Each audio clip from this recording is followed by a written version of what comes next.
You know, we can only have so many people on the court who actually are faithful to the Constitution.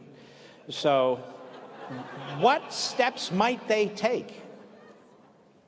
Well, listen, this vacancy right now is defense. We're replacing Justice Scalia. Both you and I knew Justice Scalia very well. He was extraordinary. He was one of a kind.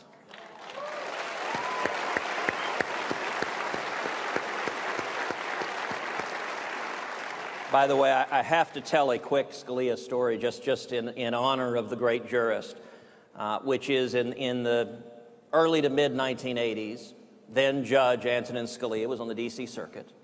The other prominent conservative was Robert Bork.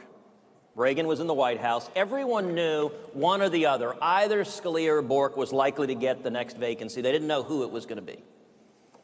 And Scalia was walking through the parking lot at the D.C. Circuit. And he came to the elevator, and there were two U.S. Marshals who stopped him and said, "I'm sorry, sir, we're holding this elevator for the Attorney General of the United States." Scalia pushed past them, stepped into the elevator, pushed the button, and as the door's closing, he said, "You tell Ed Meese, Bob Bork doesn't wait for anyone."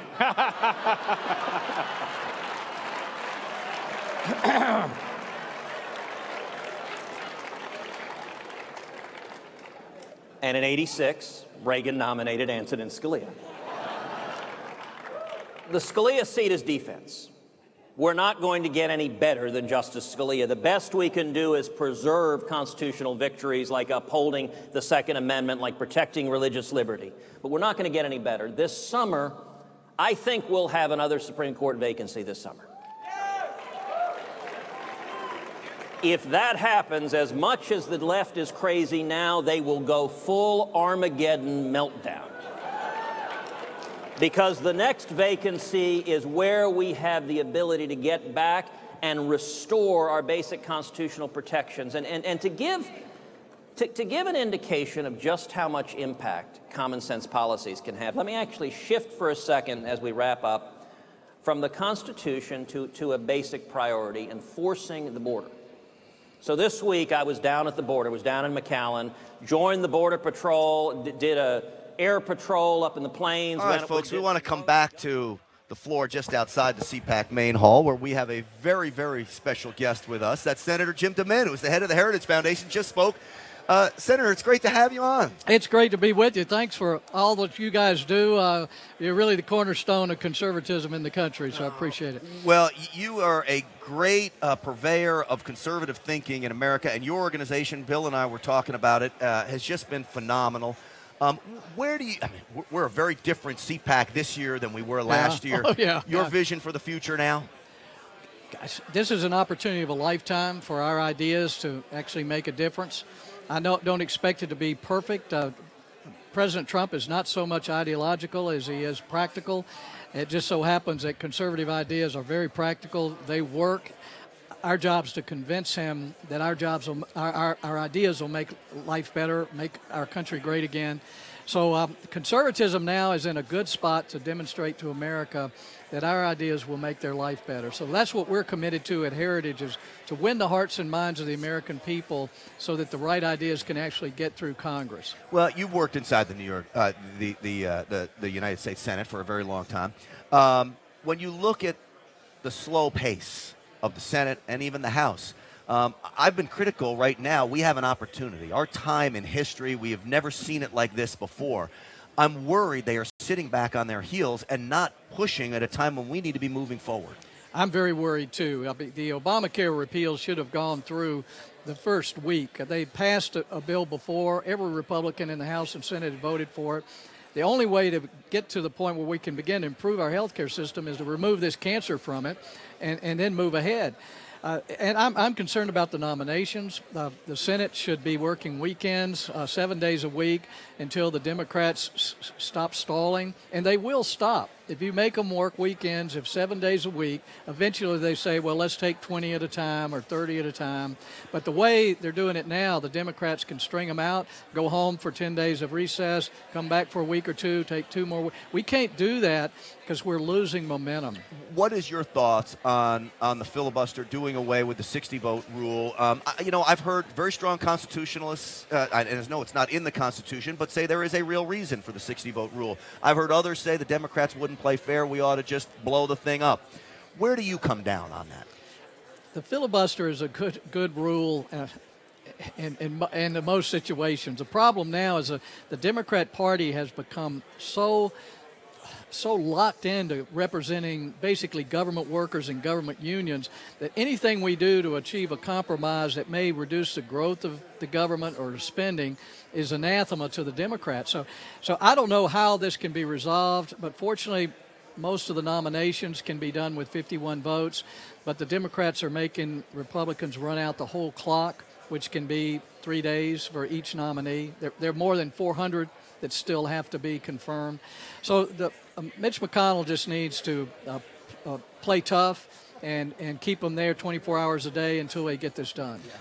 Ted Cruz just a few moments ago, just a few seconds ago, was saying we should all in this room get up and give a toast of thanks to Harry Reid, because if Harry Reid had not used the nuclear option and reduced the votes necessary from 60 to 51, we wouldn't have the cabinet that we've got now. Right. We'd have a much harder time with the Supreme Court. But Ted also said that he said that Gorsuch for Scalia is a replacement. It's you're essentially taking a very conservative justice and replacing with another conservative justice. But the next one, and it looks like he's going to get a next one, if Donald Trump nominates a conservative for Ruth Bader Ginsburg's seat, for example, who's a big liberal, he said that the left is going to lose their minds. Well, they will, and they eventually the Republicans may have to look at breaking this logjam. But it's not good to run the country in a totally partisan way. Obama's going to find that out sooner or later. If you pass a health care law entitlement with no Republican votes, eventually the Republicans are going to take it down. Sir, I constantly hear Democrats saying, well, we need to work together. We need to have bipartisanship. They would have never worked together with us. They don't want to work with us. I think the time now is to steamroll whatever we need to do right on through the House and Senate. You're exactly right. The only way the Democrats are going to work with Republicans is if Republicans do it their way. You don't get $20 trillion in debt without a lot of bipartisan compromise. But it's always, if you compromise, it's on the left side of the agenda. And you don't ever compromise and to spend a little less or to grow the government a little slower.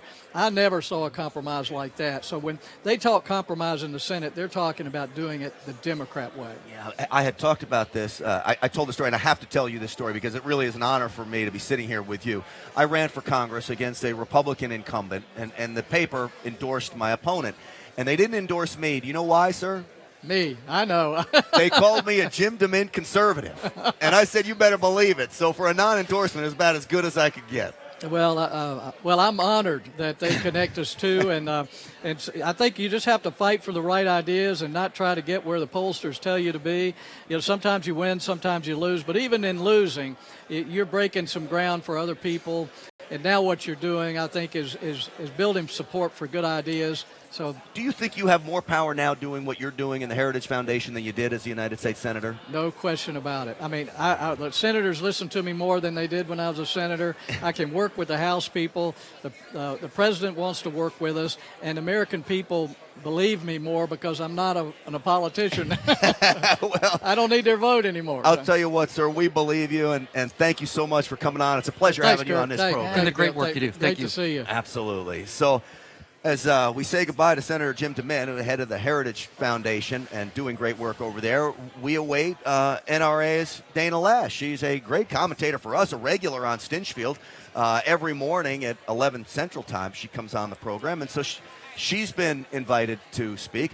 We can go into the hall. Ted Cruz is leaving, and he got a huge applause. And I think, Bill, he did a fantastic job. Yeah, we could, while we're waiting for Dana, we could talk about some of the things that Ted said, because Ted had a lot to say. He was really terrific. One of the things that Ted said that I thought was really interesting was that he's running into Senate Democrats now who are terrified of being primaried. The whole Democratic Party thinks that they lost because Hillary Clinton was too moderate, and they're going to go hard left. And Ted was happy about that. I'm happy Yeah, about of course. that. You're happy about that too. So here's why maybe Ted Cruz doesn't make the best poker player in the room. So what I do when I play poker, I often see horrible poker players. They make the worst plays. I don't tell them they're making bad plays. No. I want them to make the bad plays over and over again. Yeah. I'm not going to tip off the Democrats to put Elizabeth Warren up and go further to the left because it is a sure victory for us. Fortunately, in the case of the progressives, they're incapable of learning anything, so it doesn't matter how much you tell them. Ted was talking about term limits, too, when he got started. And he basically said, this is how we drain the swamp, and how are you going to get this passed? And if you're going to drain a swamp, you're going to tick off the alligators, right? I mean, sooner or later, you're going to have to get the alligators out of the swamp. So he's talking about finding a way to get these term limits through. He said it's the one issue that basically goes across both parties with big support. All right, let's go now to the stage where Dana Loesch is speaking. Here she comes.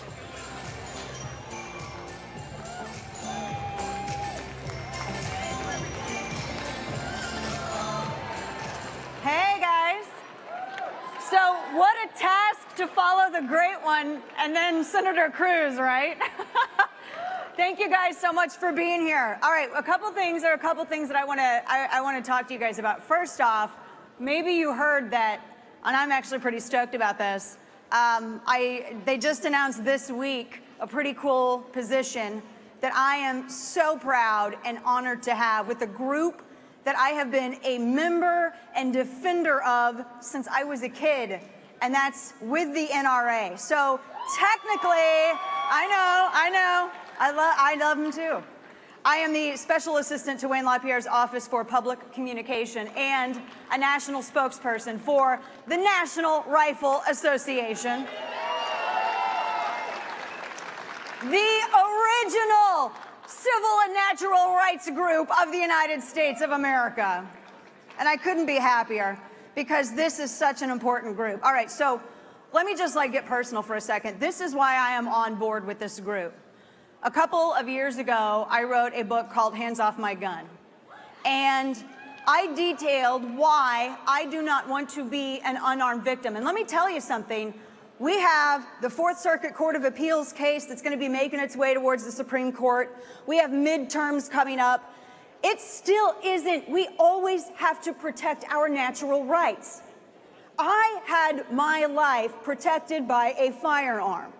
Now, I get that the people like Shannon Watts and the people like Michael Bloomberg and all of these very well-to-do one-percenters that like to outsource their firearms to someone else and they think it's virtuous because they pay someone to carry them.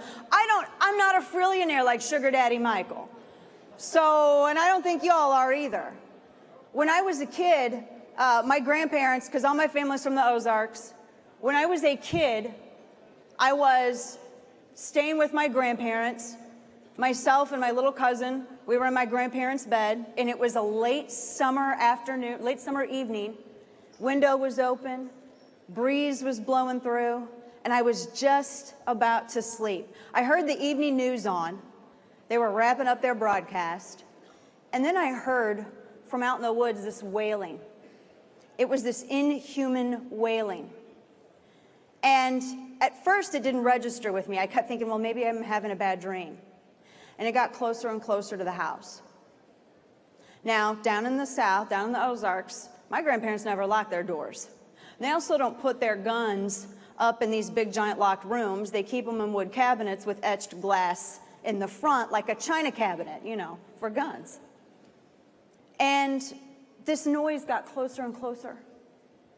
And finally, I heard the punching of feet in my grandparents' gravel driveway.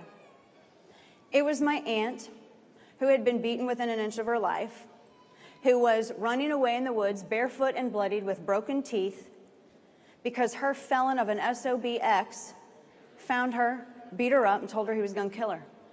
And this prohibited possessor went for his criminally possessed firearm, and she ran to my grandparents' house. Only place she knew she'd be protected. And with that, my grandpa, I was terrified at that time, he went to the bedroom, this NRA member, World War II Navy vet, went to the bedroom, grabbed his shotgun, went and sat on the front porch, cocked it and started swinging. And that made me feel safe. and I went back to sleep.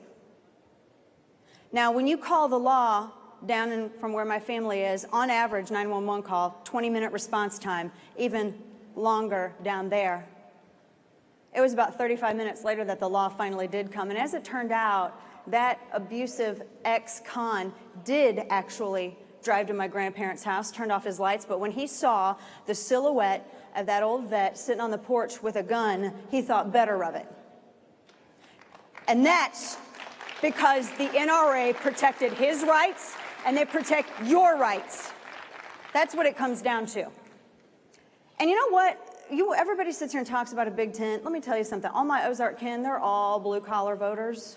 These were all Clinton Democrats. You know, the Democrats, the blue-collar flyover people, my second book, Flyover Nation, that were good enough to vote for the Clinton in the 90s, but when they voted for Trump November 8th, they were suddenly racist and bigots and, you know, all this stuff. They were good enough to carry Slick Willie to the White House, but when they changed affiliation, what? They weren't good enough for you anymore? They weren't good enough for Democrats? These are the people, these blue-collar voters. You know why? Do you know why Democrats lost in November? You want to know why they lost? Because these people are worrying about how they're going to put food on their table. They're worried about how they're going to pay their premiums of the health care that they didn't lose yet. They're worried about how they're going to keep their lights on, how they're going to keep their jobs. When you had Hillary Clinton out there saying she was going to ruin the coal industry.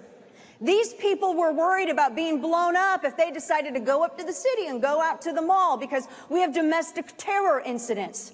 And instead of getting answers from one particular party, instead, they got lectured to about pronouns. They got lectured to about who can use whose bathroom. They got lectured about everything that has nothing to do with the vital necessities of day-to-day life. And that is why Democrats lost.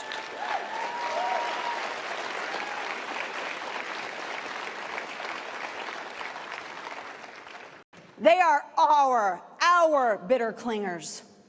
They are this entire time. You want to know where these blue-collar voters have been? They've been in the NRA, the original big tent. They have been in the NRA, these bitter clingers, these Bible thumpers, these gun nuts, these Second Amendment extremists, those deplorables have been in the NRA this entire time. Which is why I'm on board with the NRA. I want to remind people, I was the one who introduced Trump here on stage back in 2015. Now I'm going to tell you all this, because some people need a little come to Jesus talk. And some of my friends on our side, we need to sit down, we need to have a little come to Jesus moment and have a little heart to heart for a second, right? Folks, we all know how primaries work, right? We know how primaries work?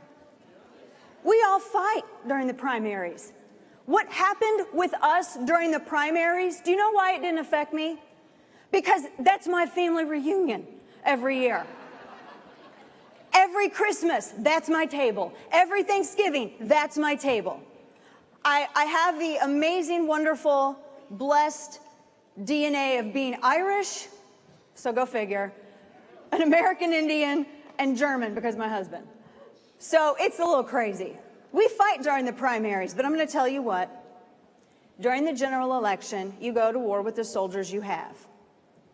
That's how you win. Now, we weren't united during the primary, and you know why? Because we're not hive mind. We're not betas. We fight. Metal sharpens metal. That's what we do. But the election's over.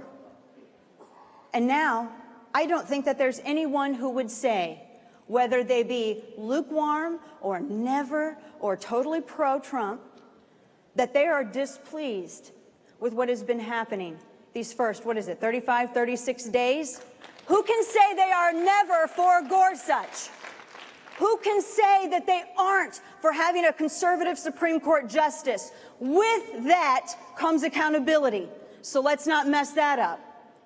You get what you want, we hold each other up, and we hold each other accountable. That's how it works. And that, ladies and gentlemen, is how we expand this coalition that we're growing. And like I said, you know, when I go back to these blue dogs, I read a New York Times editorial that said Democrats were being urged to go further left. Okay. The only way that Democrats are ever going to win is if they figure out how to run Jim Webb. And even then, I don't think that they would come around to him. No, by the way, I want to give a shout out to all those blue dog Democrats who went out and swung this election, because they voted guns, they voted jobs, they voted manufacturing, they voted trade. They didn't vote bathrooms and pronouns and Beyonce and everything else.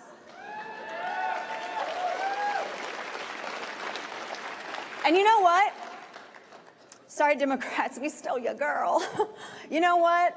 I look at it like this. Because of those blue dog Democrats that we stole, actually, they were with the NRA the entire time. The NRA brought them and helped and encouraged them to vote for freedom and made sure, look, this is what is on the ballot. And now, as a result of this, we got Neil Gorsuch knocking at the door. As a result of this, we have real generals making decisions in, like, the State Department, Pentagon, Department of Defense. These are great decisions. And you're not going to find no bigger tent than what you find at the NRA. You won't. Men, women, black, white, gay, straight, Democrat, Republican. I've talked to so many members that the media with their fake news, that they want to ignore. Y'all want to know what the face of the NRA looks like? All you people back there, because it seems like whenever there's some sort of, shooting or some sort of tragedy, y'all go to some lobbyist who used to work for Monsanto instead of coming and talking to actual gun owners. This here is the face of the NRA. I am a face of the NRA. Maj Touré is the face of the NRA. Chris Chang is a face of the NRA. Pink Pistols are a face of the NRA. Get it right. This is the organization for people who want to have a fighting chance. All day, every day. Now I'm going to tell you something else. This is the organization for women who don't want to be afraid if they stop at the grocery store to get some milk at night after working all day, and they got to get milk and toilet paper for their family, and they got to stop at the grocery store. I don't want to feel afraid walking to my car at night because you have these lobbyist groups out there who think it's virtuous to be a victim and not virtuous to be an armed defender of yourself and your family.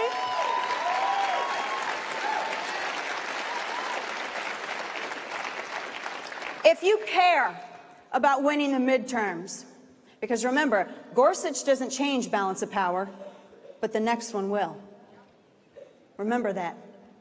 You care about midterms, if you care about saving the balance of power for Supreme Court, if you care about national reciprocity, if you care about the Hearing Protection Act, if you care about a wall, insert constitutional freedom here. If you care about that, you're not going to find another organization that fights like this. I'm going to tell you something. We fight like hell, period. Now, I will encourage you, you can use your phone to sign up. You can use your phone and you can sign up to become a fighting member of a bedrock institution, the original Big Tent, the original Rights Coalition, the coalition that was fighting for our right to bear arms. And I'm going to tell you guys something. I'll tell you back there, wherever you are, for all of those people who like to say that women are too stupid to own guns and don't preach to me about female empowerment while you simultaneously tell me that I am too weak and stupid to own a gun. We had the right to bear arms before we had the right to vote, and I'll be damned if you take that from me. God bless you all. Go sign up today. Thank you.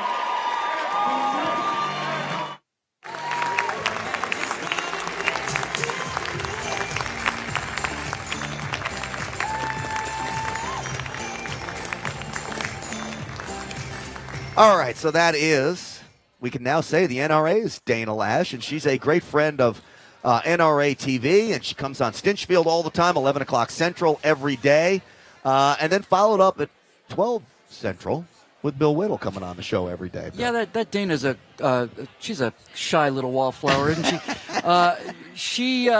She was out there. She was like Spartacus or Ben-Hur. I mean, she's dressed in this black leather, she's just whipping this crowd, and it's just, wow, she's a dynamo. And so you see what she did there. She literally called out the mainstream media. She looked back at them. She walked towards them as if she was taunting the mainstream media. And I tell you, it's a page out of Donald Trump's book, because the mainstream media needs to be taunted. They need to get with the program that they do not represent America. They think they do. They, in the little bubble of New York and California, they think that that's the world.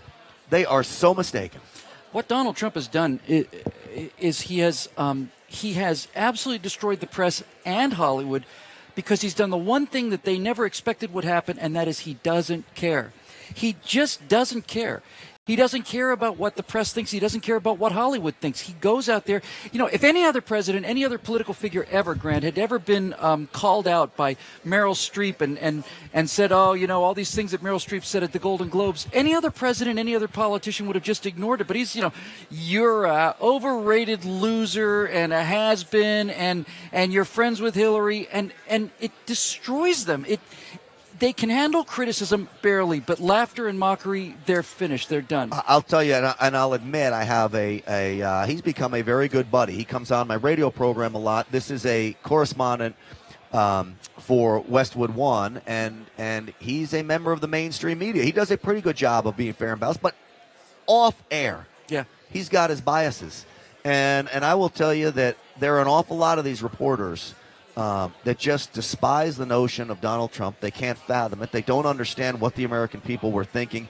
And the reason is they, as we've said about living in this bubble, they go back to their little condo in New York, and they go there and they think all is well in the world because they have a doorman keeping them safe. Many of them have even armed security, some of them. And they don't understand what it's like to be an everyday citizen who's got to take this upon themselves to protect themselves. And really go out there, work for a living, work hard for a living. They don't get it. Because I'll tell you, Bill, when it comes to media, I guess you consider us media. Mm-hmm. This isn't work. No. And any reporter that tells you this is work, or an anchor person that tells you this is work, they're lying to you. I haven't been to work in 8 years, I don't think. These people that you're talking about in the media and in Hollywood, they actually live within two bubbles, because they're in the bubble inside America. So here's America, and here's the mainstream, the actual genuine feelings of the American people, and they're isolated from that. But the second bubble they're in is they live in America. They don't have a clue what's going on in the third world. They don't see the beheadings. They don't see the stonings. They don't see people being set on fire. They don't see the murders. They don't see any of it. They don't see any of this world outside of this bubble that's protected this country through the sacrifice of our men and women in the military. It's this force field that keeps all this stuff out of here, and they haven't got the faintest idea what's going on in the actual world. And it does amaze me that they think the job is stressful. And so I worked in mainstream media. I worked in local TV from New York to Montana and just about everywhere in between, ending my career in Dallas. And I would look at what people think in the newsrooms. And overwhelmingly, even local newsrooms, they were liberal. And they weren't the devious liberals. What they were young people that got into journalism as if they would have gone to work for a nonprofit. And working for a nonprofit is very good work too, but it was a different view of the world that somehow we really should be living amongst unicorns and under rainbows. And that world really doesn't exist. And then I would watch them get all stressed out in a breaking news situation or on election night. And I thought to myself, who grew up in a family where I had a father who was a contractor, employed a few people, and I'd watch sometimes where he'd struggle to make payroll. I have two businesses now. Look, just while on air, I had a guy quit. I had a truck they filed a complaint against, and I'm doing all this. And I'll tell you what, you can't make payroll one week, and you got 12 guys, 15 guys, 40 guys. That's real stress at the end of a week. You're a stockbroker and you lose millions of dollars. If you're a brain surgeon and you screw up with one little tick of that is real stress. Coming and covering an event like CPAC or the inauguration of a new president, that is not stressful. That should be an honor. You get to watch history happen. And yet they think they are so self-grandized that their job is the most important in the world. I think the kind of people that go into being reporters are people who tend to be a little idealistic, and maybe they want to, bring truth to the world. But what's happened for the last 20 or 30 years or longer now is they go to these journalism schools, and essentially, in a nutshell, what they're taught is they're taught that there's the truth, and then there's the truth. The little truth is what's actually happening out there, but the big truth is what should be happening out there. And so they basically decide what they're going to tell, what they're not going to tell, what they're going to cover up based on this ideology they have of exactly what you said, of a fantasy world that doesn't exist and can't exist, but everything they do, they go through this filter of, is it true or is it something that should be true? And if it's something that should be true, then they don't care if it's true or not. And so what you get now is that you have those kids come up, and you know what?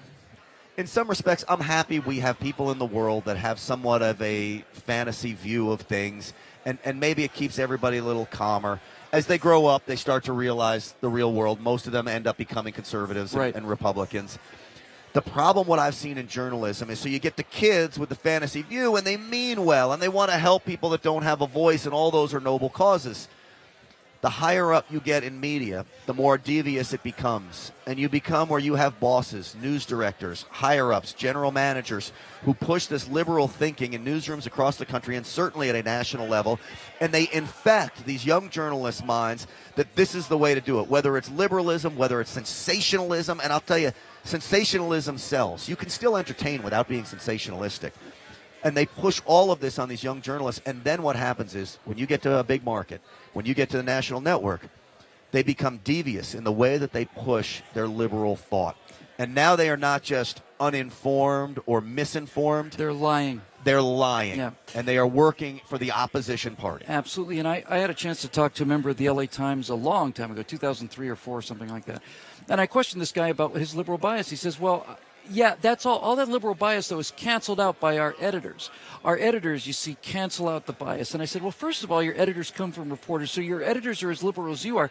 But it's a different kind of thing as well. If you've got liberals in the field, then the stories against liberals don't even get to the editor. It's not even pitched. No one even pitches an idea about something that might actually hurt Hillary Clinton or Barack Obama. So, you know, here's the thing no one talks about, Grant, is we talk about the power of the media, and we talk about them telling false stories, but the actual most power they have is to not report a story. Yeah. And what I mean by that is, we have a good idea of some degree of the magnitude of Hillary Clinton's email scandal and the security breach and the corruption and all the rest. So we know what that is. But if the average person hears it on Fox or NRATV or BillWhittle.com, but they don't hear it on CNN, ABC, NBC, CBS, if they don't hear it there, then they are basically being told it's not a real story. It's one of these right-wing lunatic things or those faux news people are listening to. It is the stories that you don't hear that are often the most damaging, and this happens in local news markets across the country. So I was in Hartford, Connecticut as an investigative reporter in some rough times towards the mid-'90s, I guess it would have been. Mid to late 90s, and the Hartford Insurance Company, a major employer in Hartford, is going through all kinds of problems. They lay off thousands of employees. The CEO of the Hartford was doing an interview with CNBC at my NBC station. I went to my news director and said, hey, I'd like to do an interview with him. You know, he took millions of dollars in stock options. He took a huge bonus. I said, bonus is meant for good work, not for bad work. They laid off thousands of people. I'd like to do an interview with him. Do you mind? She says, yeah, just don't ambush him. Ask him for an interview. Now, he's the CEO. I asked him for an interview in the parking lot of that TV station. Now, he knows he's coming to a TV station, so I'm not surprising him by busting into his office and not having him time to prepare.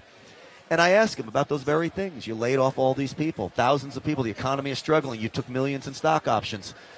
Well, he hammered and stammered. He looked foolish because a bonus is supposed to be for productivity. And so in the end, what happened was I bring this back, I put together a piece, and not 10 minutes later, I get a call from the secretary of the general manager's office saying, you will not air that story. I said, why not? Well, he says you can't air it. It turns out he plays golf with him at his country club. That's right. And so that story didn't air, No, a story right. that affected thousands of people in Hartford. And do you know what that general manager went on to be?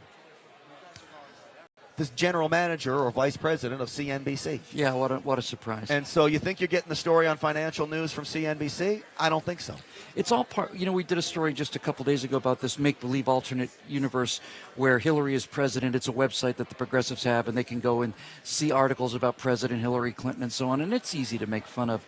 But so much of that worldview of theirs just doesn't make sense. It's just based on, you know, I talk about this sometimes, Grant. It's the difference between wishful thinking and magical thinking. Wishful thinking would be something like, be nice if Obama went away or something. Magical thinking is the belief that if I believe in this hard enough, it's going to actually happen. And this is what they believe. If we believe in this discredited, murderous economic and political system long enough, then heaven on earth is going to actually appear here, and we're going to get it. They're immune to history or reason or logic or facts or anything, because it's all about this belief that belief alone will get you there. Yeah, and it won't. And you can bring that up even when we talk about gun-free zones. Sure, perfect example. Perfect example. So liberals think if we outlaw guns in all these areas, that the criminals will obey the law and they'll put their weapons down and they won't come in and they won't kill anybody. When in reality, we know that is not the truth. Yeah, I mean, just try to think about how stupid you have to be. Let's assume, for example, that you're somebody who wants to go and shoot up a high school. You're not going to be deterred by a gun-free zone in the same way that you wouldn't be deterred by it being a tow-away zone, right? We can't park in front of this building because it's a tow-away zone. I'm going to try and murder 50 people. I'm not much concerned about these kind of silly little things. That's exactly right. And so I just did an interview with Belgium TV. See, everybody's... That's okay, ma'am. How are you? Excited to be here? Yes, I can't talk to you, though. All right, there you go. Very good. She can't talk to us. She's a volunteer. She's not allowed to talk to us. No talking to NRATV. What about the wait a minute. What happened about the constitutional wall of separation between amateurs and media people? Right. That was enshrined in our Constitution somewhere, wasn't it? Right. It was enshrined in it. It was. All right, so here comes Dana Loesch in 1 second. And she's, as you can see behind her, she is a star. Well, that's our job. So we're going to come to her. Our job basically is to maintain some kind of air presence until she arrives. You better believe it. And there she comes. Hey, the woman of the hour. Dana, it is. Look at this. We're going to get it all on tape, live TV. Hands on. When I got a perfect swoop happening, you guys don't even understand this. Long time no see, darling. How you been? How are you? We were here 5 years ago, and we were in a different booth, and we were doing our little Bewitched right? Samantha and Darren routine for a couple days. It was right? fun. Remember that? Dana, let me tell you something right off the bat. Yes, sir. I love you walked up to those media folks, you pointed at their eyes, and you said, you are the problem, didn't you? Yeah. I loved it. Well, I saw all of them just kind of assembled back there. And you know what really, just frankly, what really ticked me off is I'm wondering what story is going to come out of this. What story is going to come out of this conference? Because I saw pictures on Twitter and I saw this stuff online. You have like that Richard Spencer guy that got thrown out. This like white nationalist, I don't know who the hell this guy is. He was raised in Highland Park. I mean, for crying out loud, they probably put caviar in his bottle, and he wants to act like he's so oppressed or something. And then all the media starts focusing on this guy. One dude. Right. One guy who is not even anywhere near representative of all of the people here. And in fact, and that's it was what people infuriated here, me. They were calling him out. The people here were calling him out. And they won't write about that. Of course they won't write about that at all. And that's what infuriates Remember me. in the early days of the Tea Party, they were saying the Tea Party's really, really racist. And the problem was they couldn't come up with any signs. They couldn't find any actual Tea Party signs that were racist signs. So these progressives got together and said, well, in order to prove how racist these Tea Party people are, we're going to have to make racist signs, pretend to be members of the Tea Party, and then go and hold them up. And this is I don't even know what to say about this. We're going to manufacture the evidence necessary to make a point of view that simply does not exist. Exactly. That's right. Exactly. And conservatives hold each other up and hold each other accountable. Yeah, look at Mike Flynn. I mean, he certainly there's nothing he did that struck me as a real national security threat, but he lied to his boss. Gone. Gone. Hillary Clinton takes hundreds of millions of dollars, sells our uranium to the Russians, and puts all of the information and the entire security system of the country is out on a server, and it's on a laptop of a absolute pervert, and nothing, no calls for resignation, nothing. No, I agree. Dana, let me ask you. So you did a great job for the NRA and NRATV, and that was to hear the cheers in the room. There's not many places you can go in America today where you hear cheers like that when you talk about guns and gun rights, and it had to be great up there to feel that from the crowd. Well, and the other thing is I want people to realize that the original big tent is the NRA. I can't tell you how many times I hear it when people call into my radio program, and I know you hear this too, Grant. These are people they're Democrats too. They're not Republicans. They're Democrats. They're atheists. they're gay. They're not what you would think of as the stereotypical NRA member. And there are tons of them out there. But they don't get any attention, anything at all. And it's because the media, it is more convenient for the media if the NRA looks like some elderly white man as opposed to really who all of the people are in the NRA, as opposed to showing all those folks. Are you calling Bill and I elderly? No, you guys aren't elderly. It's not just. I mean, like an elderly, like with the posture of like a cocktail shrimp. Yeah, elderly. average age is deceased elderly. It's not like it's convenient for them. It's essential for them. Their entire sales pitch is predicated on the idea of making every single person in the country who has different values than they do. They make them feel that they're the only one left and that the forces of history are against you and you're just a dinosaur. You might as well just shut up and kind of wander off into your golden years retirement. Right. And that's why the election of Donald Trump shook these people up so much, because they started reading their own press releases, and all of a sudden it's like, what he got? How many votes? Yeah. Dana, you've been coming here for a long time. Can you feel the difference this year compared to last? A little. I mean, I haven't been out on the floor too terribly much, but I feel, so last year I felt that people were kind of not so much nervous. They almost felt defeatist. It's kind of hard to describe. No, I know what you know what I mean? Absolutely. It's like they felt defeatist, and they felt, I think so many people went into the election honestly thinking that Hillary Clinton, now look, never underestimate the Clinton machine, but I think that they went in there thinking that she was much more powerful and that she carried much more favor with her base than she actually did. And Donald Trump wasn't the force that he was yet during CPAC the last time. I mean, I think he got 15% of the straw poll here. This really isn't Donald Trump's base when you think about Donald Trump's base. No, this is not his base at all. This is Ted Cruz's base. But the point, and you're right about that, and I find that interesting. This is Cruz's base. This is Mike Lee's base. But this is the reality. You in the primary is like what I said there. Because I was critical of Trump during the primary. I was critical of Cruz, too. I was really critical of Romney in 2012. Mm-hmm. I mean, I don't hold back. But I think that that's your responsibility. That's right. If the left, and this is why I find this so important, the people who are in the middle, the independents who are not nerds like us, they don't trust what the left says about our candidates. But at the same time, they don't necessarily trust the good things that we say about our candidates because they think, okay, well, they're biased, which is why I think it's incredibly important that you give credit where it's due, and when you constructively criticize, that's the point. But the big thing is, you don't, if it's not a criticism that does not get you towards your end goal, why do it? If it's not a fight that does not push you towards your end goal, why would you engage in that fight? You know what's interesting is, so you host a conservative talk show. You have your conservative videos and come on NRATV. I have a conservative talk show and do NRATV. I was with another conservative talk show host at a luncheon for conservatives, and a Democratic senator from Texas walked in. His name was Royce West. Very, very big liberal. Nice guy, but just wildly misguided. And he says, what do you guys all get together and you yuck it up? And we actually said, no. We actually disagree on a lot of things. The three of us could sit here. We're all strong conservatives. Absolutely. There are plenty of things we disagree with about what the best policy might be, and that's the difference between conservative and liberalism, because they all just follow blindly like sheep. If exactly. You get off the reservation on abortion and you're a progressive Democrat, you're not a progressive Democrat anymore. And not only that, you don't have any friends anymore either. You don't have any friends anymore. You don't have any connections anymore. People who have known you for 35, 40 years, you express any kind of deviation from the party line, and you're unfriended, and you're not invited to parties anymore. And people who, I hear stories all the time, Grant, from conservatives out in Hollywood. I was the best man at this guy's wedding, and he found out that I voted for Mitt Romney, and he says we're not friends anymore. We can never speak again. What kind of a diseased mind do you have to have politics take up that much of your space in your head and your heart, you know? Right. They give up people you've known your entire life because they voted differently than you. No, I agree. I think you'll see that I'm and all of you too are happy to debate the issues. Absolutely. With anybody in an easy, informative manner without letting emotion take over, but liberals can't seem to have that happen, and I experienced that in my own family. I've got sisters, one sister to say really, that just, I mean, she just cannot understand any of it, and you can't even have a conversation with her.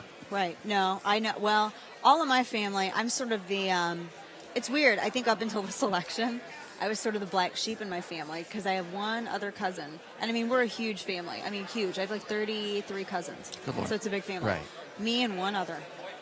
It was only us that think the way that I do. Right. And so when I first went back as a conservative to my family for Thanksgiving, I was not allowed to sit at the table with my grandma and grandpa. I sat at the little kids' table because I had a Republican bumper sticker on my car when I drove down. And my family, like with their cigarettes hanging out their mouths, and they saw my car pull in and they went, "Girl, what you got on your car?" And they could not even believe it. And yeah, it was weird. They don't talk about what I do. It's like I have, and I'm just going to be out with it, I have like drug addicts in my family that get more grace than I do. I'll be honest with you. No, it's true. If I was It's stripping true. and selling meth, they would have more, there would be more acceptance. Because we believe that they're mistaken and they think that we're evil. And the reason they have to lock her out and put her at another table is because if your entire political and economic view is dependent on things that aren't real, you cannot have any light coming into that room. Everything has to reinforce everything else. You've got to have this echo chamber, because if anybody presents a different opinion that makes sense, then the whole thing comes apart. And not only do you not have a philosophy, you don't have any friends anymore or family or anything. You know, it was funny. Belgium TV just came up, and I did an interview with Belgium TV. So you can imagine how they feel about firearms. Well, I flipped it on them, right? So he comes out instantly, "What do you think about 35,000 gun deaths?" And I instantly flipped it on him, and he was at a loss when you talked about God-given rights, when you talked about the ability to defend yourself. I said, if I'm at a movie theater with your child and I'm armed and a shooter comes in, are you glad I'm with the child? They don't know how to answer. No. They do not know how to answer. And they also don't, this is where facts are kind of useful with these people. Plano, Texas is probably the most heavily armed place in the world. I think my street, my cul-de-sac pretty much is. With the exception of that one. Dana, your house. I know your husband. We do we do a little set aside for you. But seriously, Plano, Texas, everybody in Plano, Texas is armed to the teeth. They've got rifles, they got spears, they got 22s, 45s, they got sharp rocks, they got broken glass. Sharp rocks! They're ready. And if you look at the murder rate, in Plano, Texas, which is the gun capital of the world, it is lower than it is in Belgium. It's lower than it is in Switzerland. It's lower than it is in New Zealand. You get that? The place with the most guns has a lower murder rate than any of those countries. Yeah. So the murder rate for America is a result of these urban hellholes that have been run by Democrats for a century or so. Right. Yeah. Dana, when you look at what you'd like to see come out of this, so say Saturday night, the conference is over and people are talking, what do you want people to be saying about CPAC 2017? That there's unity and identity. That's one of the things I'd like to see. I'd also like to see a renewed effort to make sure that Congress, because everybody's focusing so much attention on the executive branch, nobody's sort of looking at what the House and Senate are doing. I don't want to see anybody walk away from just gutting Obamacare. I don't want people to walk away from the promises that have been made from a budget reform that doesn't include a consumption tax in addition to what we already do. There are a number of things that I would like to see renewed pressure on. I would like to see, hopefully, everybody can say, yeah, national reciprocity should be included in the first 100 days. You know, we'd love to see, that would be wonderful. So I hope that something like that, a renewed, a decided identity, because I know that people feel like, well, how are we defined? And you're defined by what you support. You already have a definition. You're defined by what you believe in and by the policies that you're supporting. You don't have that. You're already defined. One of the things I'm going to take away from this as just genuinely good news is this giant divide that we had this time last year seems to be healing pretty quickly. Yeah. I mean, all of 2016 was very painful for me because people we've stood shoulder to shoulder to are now at absolute nuclear war with each other on the same side over Donald Trump, non-Donald Trump. But I've noticed since the election and certainly since the inauguration that these two camps are moving much closer together, that the conservative picks that he's made and the actions he's taken so far have really reinforced a lot of, textbook conservatives' opinion of this guy. I think that anyone who is pushing division at this point anymore, it's because they make money off of it. Yeah, I think so too. Absolutely. So here's what concerns me the most is for decades, we have had politicians come to this conference, Republicans, and tell everybody walking the hall they're going to do one thing. Lord knows how long we heard that Obamacare was going to be repealed as soon as we took over the White House, and we're still waiting for that to happen. They will come here and tell everybody what they want to hear, and they'll go back to the halls of Congress not far from here, and the complete opposite will happen. And, we have a chance in history right now to go on the offensive, to really push through conservative principles and policies that will benefit everybody in America. And for some reason, you have establishment politicians that are sitting back and they are not acting. And the time to act is now. We have a chance. They better grab it and run. No, this is it, because 3 seats are all Democrats need in order to take the majority in the Senate. 25 out of 33 races they're defending. And it's not beyond the realm of possibility to think that it will not happen. No, and if it doesn't happen in 2018, 2020. We know we have 2 years. We probably have 4, but we know we've got 2 years. And more, it's not just a missed opportunity. It's initiative. Who's got the initiative here? Right. For the first time in my life, the conservatives have had the initiative. We're acting on them and we're not being acted upon. We're moving the ball and they're trying to catch up with us. And as long as we keep moving that ball, they're absolutely lost. But if we stop long enough for them to recruit, they're going to rebuild that narrative. They're going to start telling that story again and again and again about Donald Trump's corrupt. He's not legitimate. Oh, blah blah blah blah blah. And if we don't keep moving, we're going to be in real trouble. And conservatives and Republicans need to find a way to coexist under this tent, because out of all of the different factions on the right, the biggest friction is there. You know, your 80% friend is not your 20% enemy, as Reagan said. And people need to wake up to that, because I don't think that there are any conservative that can look at what's happened in like the first 35 or 36 days and say, oh, I don't like that. I mean, granted, you may not love everything, but you like about 90% of it. Madison Gorsuch alone. Learn how to win. Yeah. You know, the truth is, I'm guilty of that. I tell you, I get so angry at establishment Republicans who sit back, and I let it consume me at times, because I'm thinking we have this. But you are correct. They're certainly a better friend to me than the Nancy Pelosi's and Chuck Schumers of the world. They're not just okay. I mean, Mattis for defense secretary, that alone is worth Trump. I am victory. like the biggest Mattis fan. Me too. Enormous. And you got McMaster's at National Security, and you've got DeVos. You couldn't ask for more conservative people. These are A-list picks, and we're getting all of them. And that, to me, took whatever concern I might have had, oh, maybe Donald Trump's a secret Democrat, or maybe Donald Trump. No, there's evidence now. He's made decisions. Then he's the worst Democrat ever.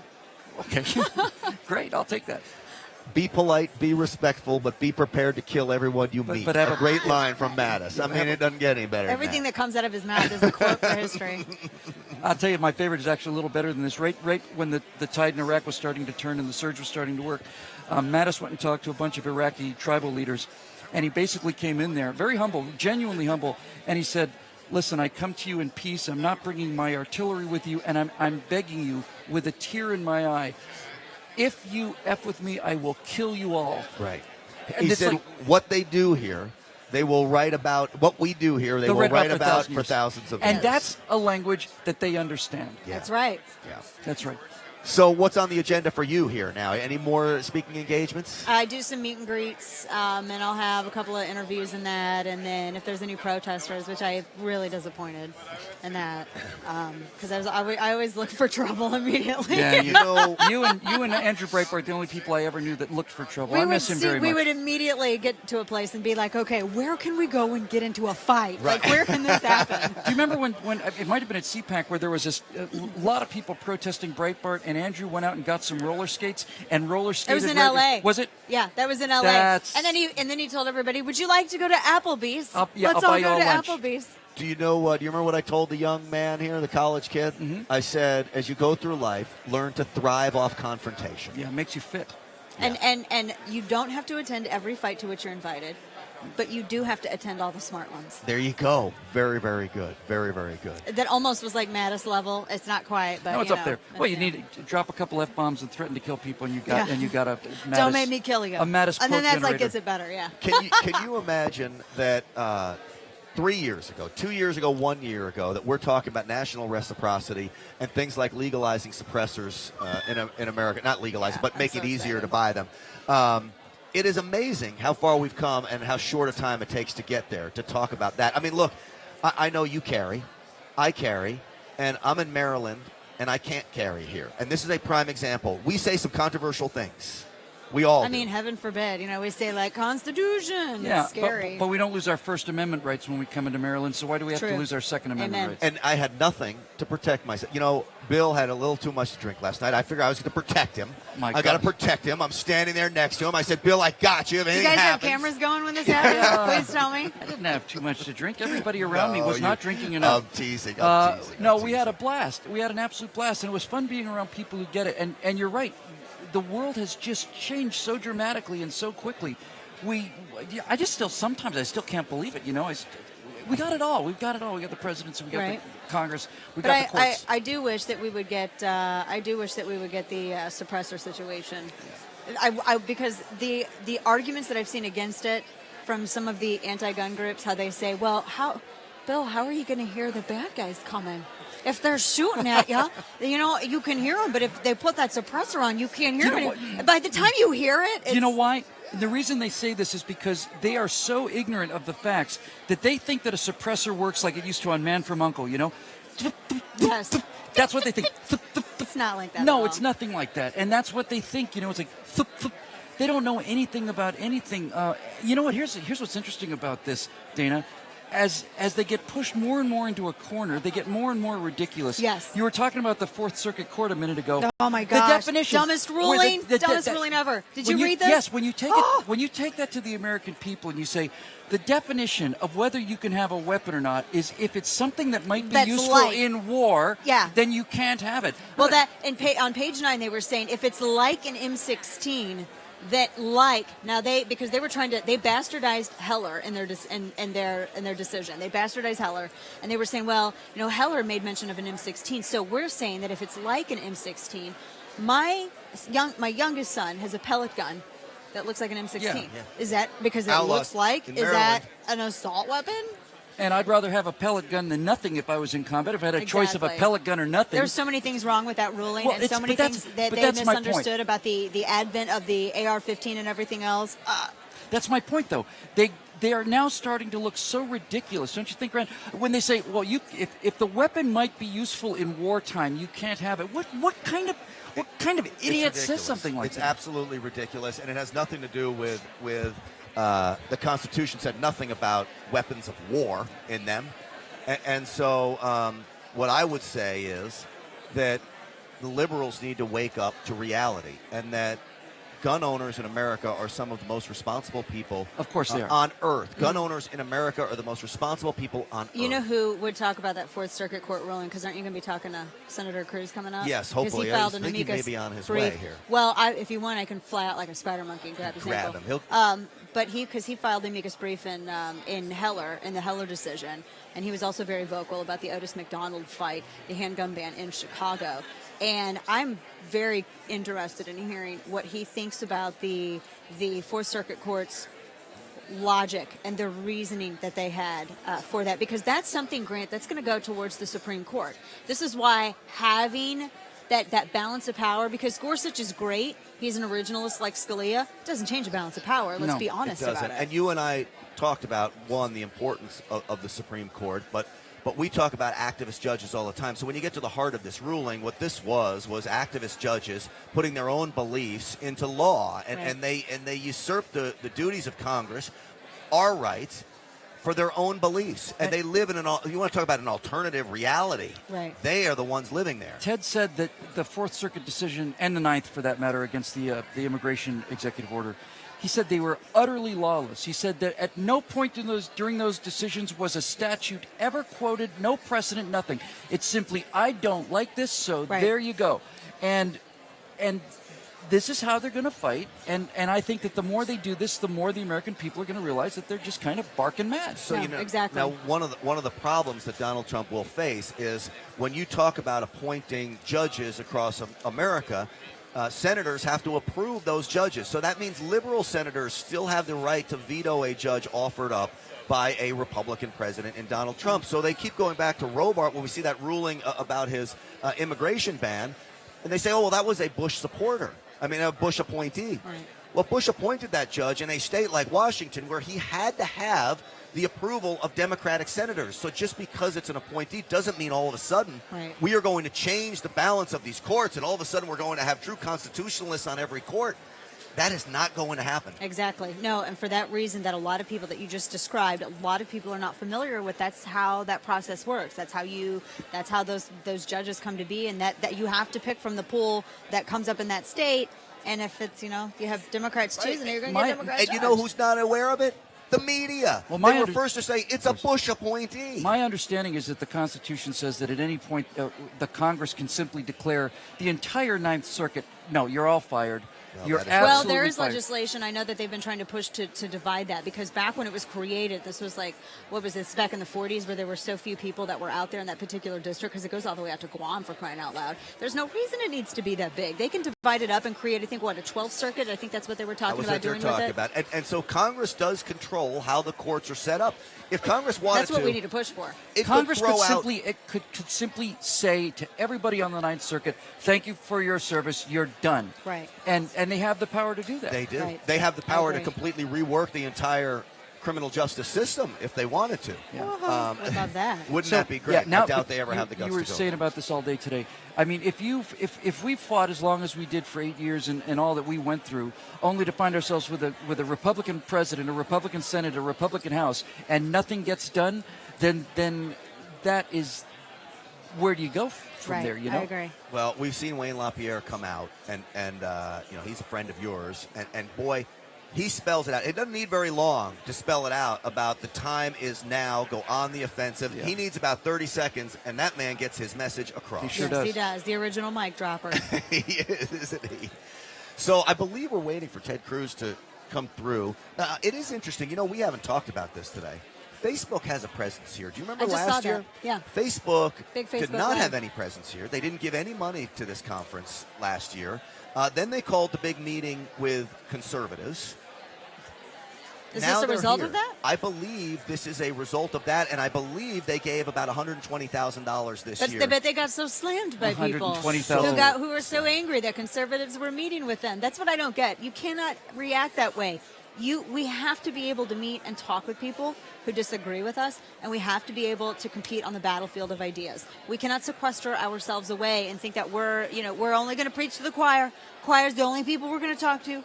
Only people we're going to preach to. This is a choir right here. We're not going to get outside this choir. That's not how it works. Were you part of that meeting at No, all? No, I was not. So would you I have know gone if everybody you who were was. invited? Oh, of course. I mean, who wouldn't? I mean, I think it's.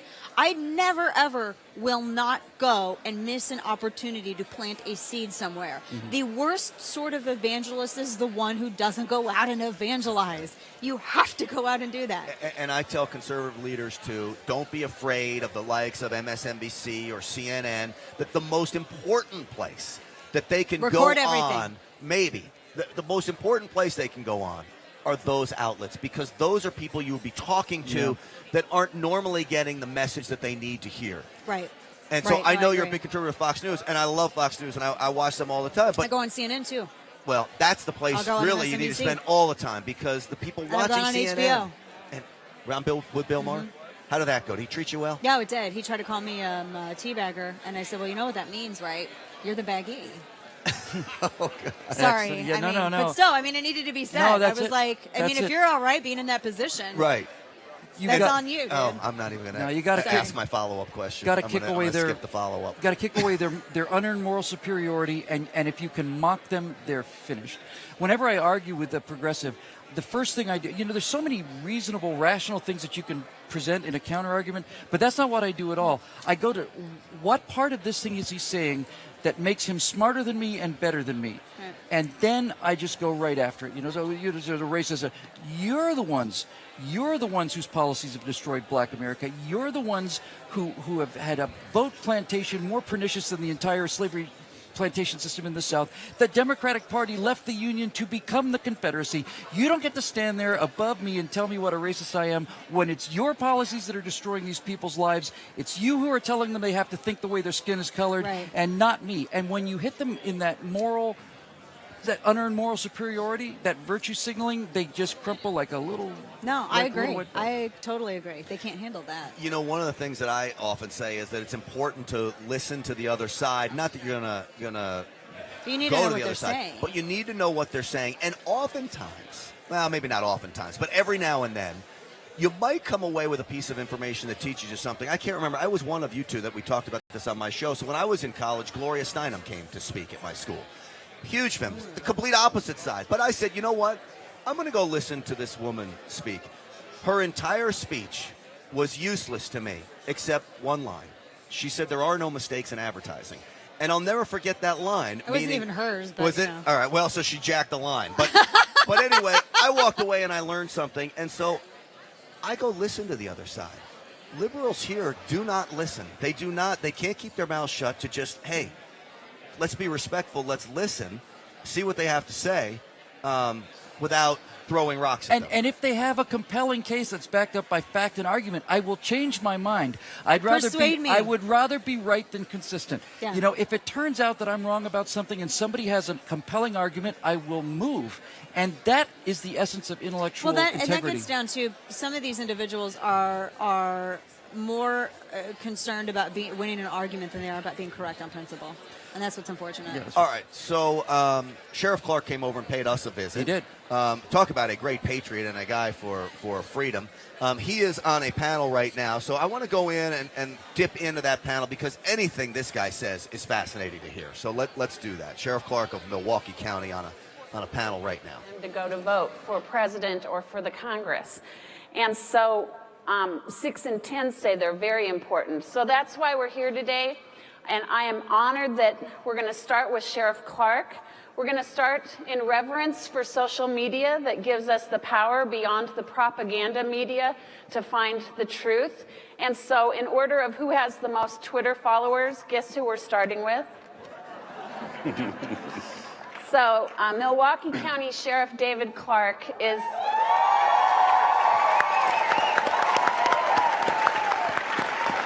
He is a rock star. So he has 557,000 followers on Twitter. And so I hope all of you are following. And if you're not, you need to follow him at Sheriff Clark with an E on the end. So just make a note of that. That's your first homework. And besides our president, I have to say, I think he's the most authentic and influential voice in our culture and in our politics. He has, amen. He's been in law enforcement for some 39 years, and 5 years ago he was given an award by the Constitutional Sheriffs and Peace Officers Association for demonstrating true leadership and courage, staying true to his oath, true to his badge, and true to the people he has promised to serve and protect. Today he's going to talk about sanctuary cities and how sanctuary cities is an affront to our national sovereignty and keeping Americans safe. Please join me in welcoming Sheriff Clark.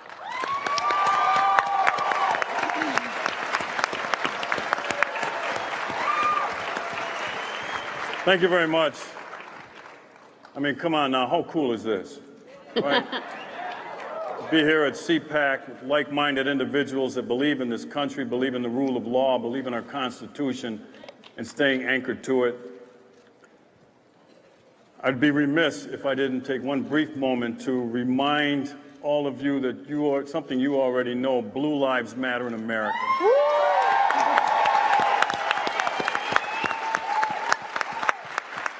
Because we are on the front lines of protecting and enforcing the rule of law. And I want to talk about sanctuary cities briefly here. President Donald Trump has made it very clear that it is high time, it is past time in America that we start aggressively enforcing the rule of law once again in America. Now, recently, the issue of sanctuary cities has dominated the news.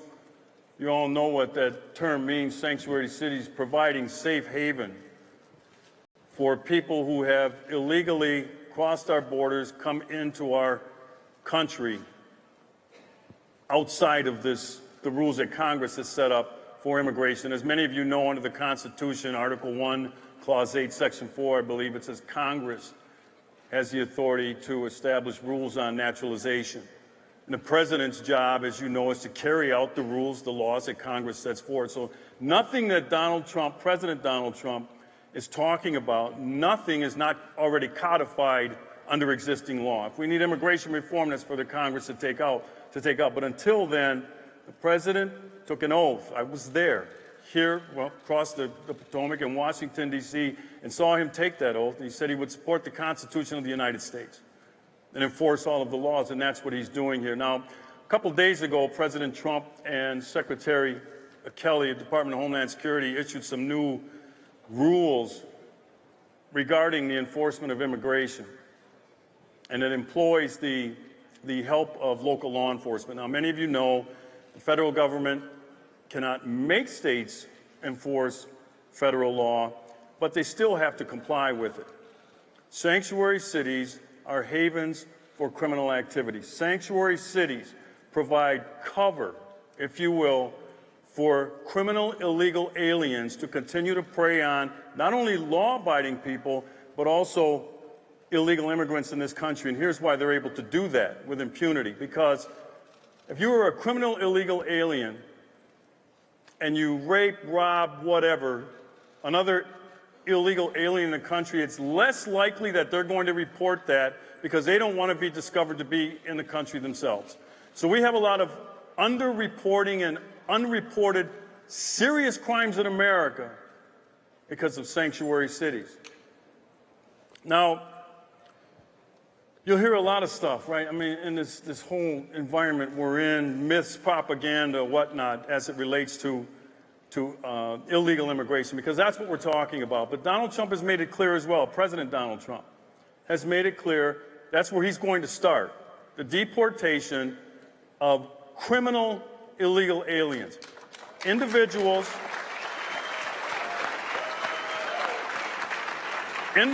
who've been convicted of some very serious crimes here in the United States and then allowed back out onto the streets to re-victimize people once again. It's a catch and release policy. President Trump has said those days are over. And I've made it clear that in helping President Trump get his arms around this serious problem of illegal immigration, that I was going to use the resources that I have as a sheriff of Milwaukee County to help him accomplish that. All right, I have a duty to do that. I have a duty to protect the citizens of Milwaukee County because American citizens come first. All right? So here's how we can end this notion of sanctuary cities. But we got to demonstrate that we have the will to do this. When I say we, I'm talking about Attorney General Jeff Sessions, the White House, and others, and Congress. Here's how we can do it. Remember I said this is already codified in existing law.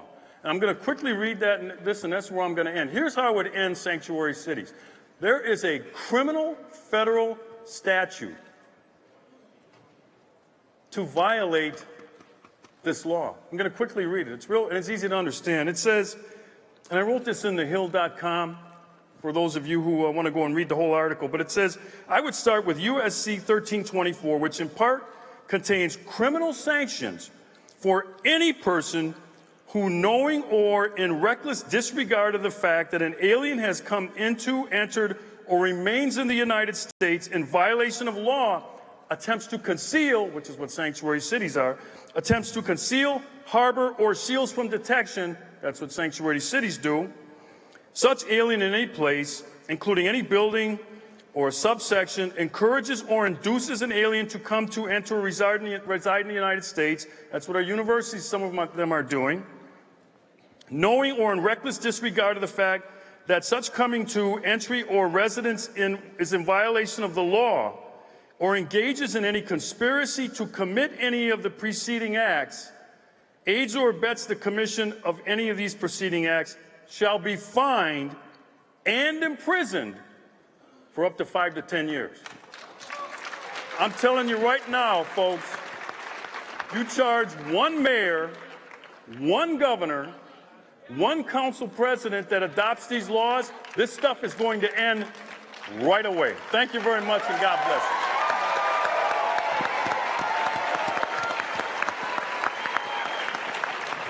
Thank you very much, Sheriff. Our next speaker will be the person with the next most Twitter followers. It's Trevor Loudon.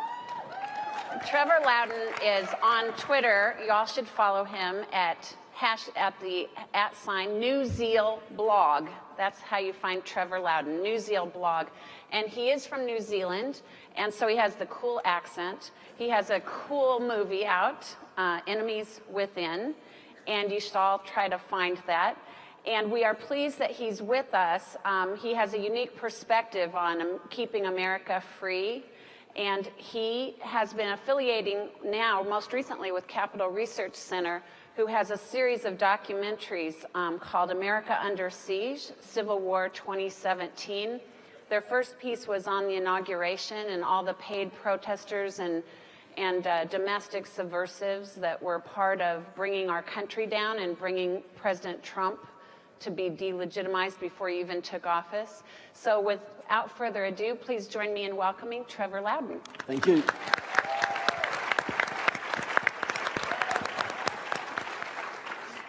Thank you very much. Can you all hear me okay?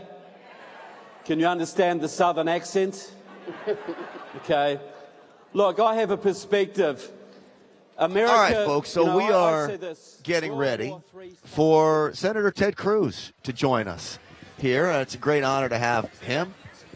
There he is. As he makes his way to the chair here on the NRATV. Hey, Senator, how are you? Good to see you. Senator, it's great to have you here. Great to be here.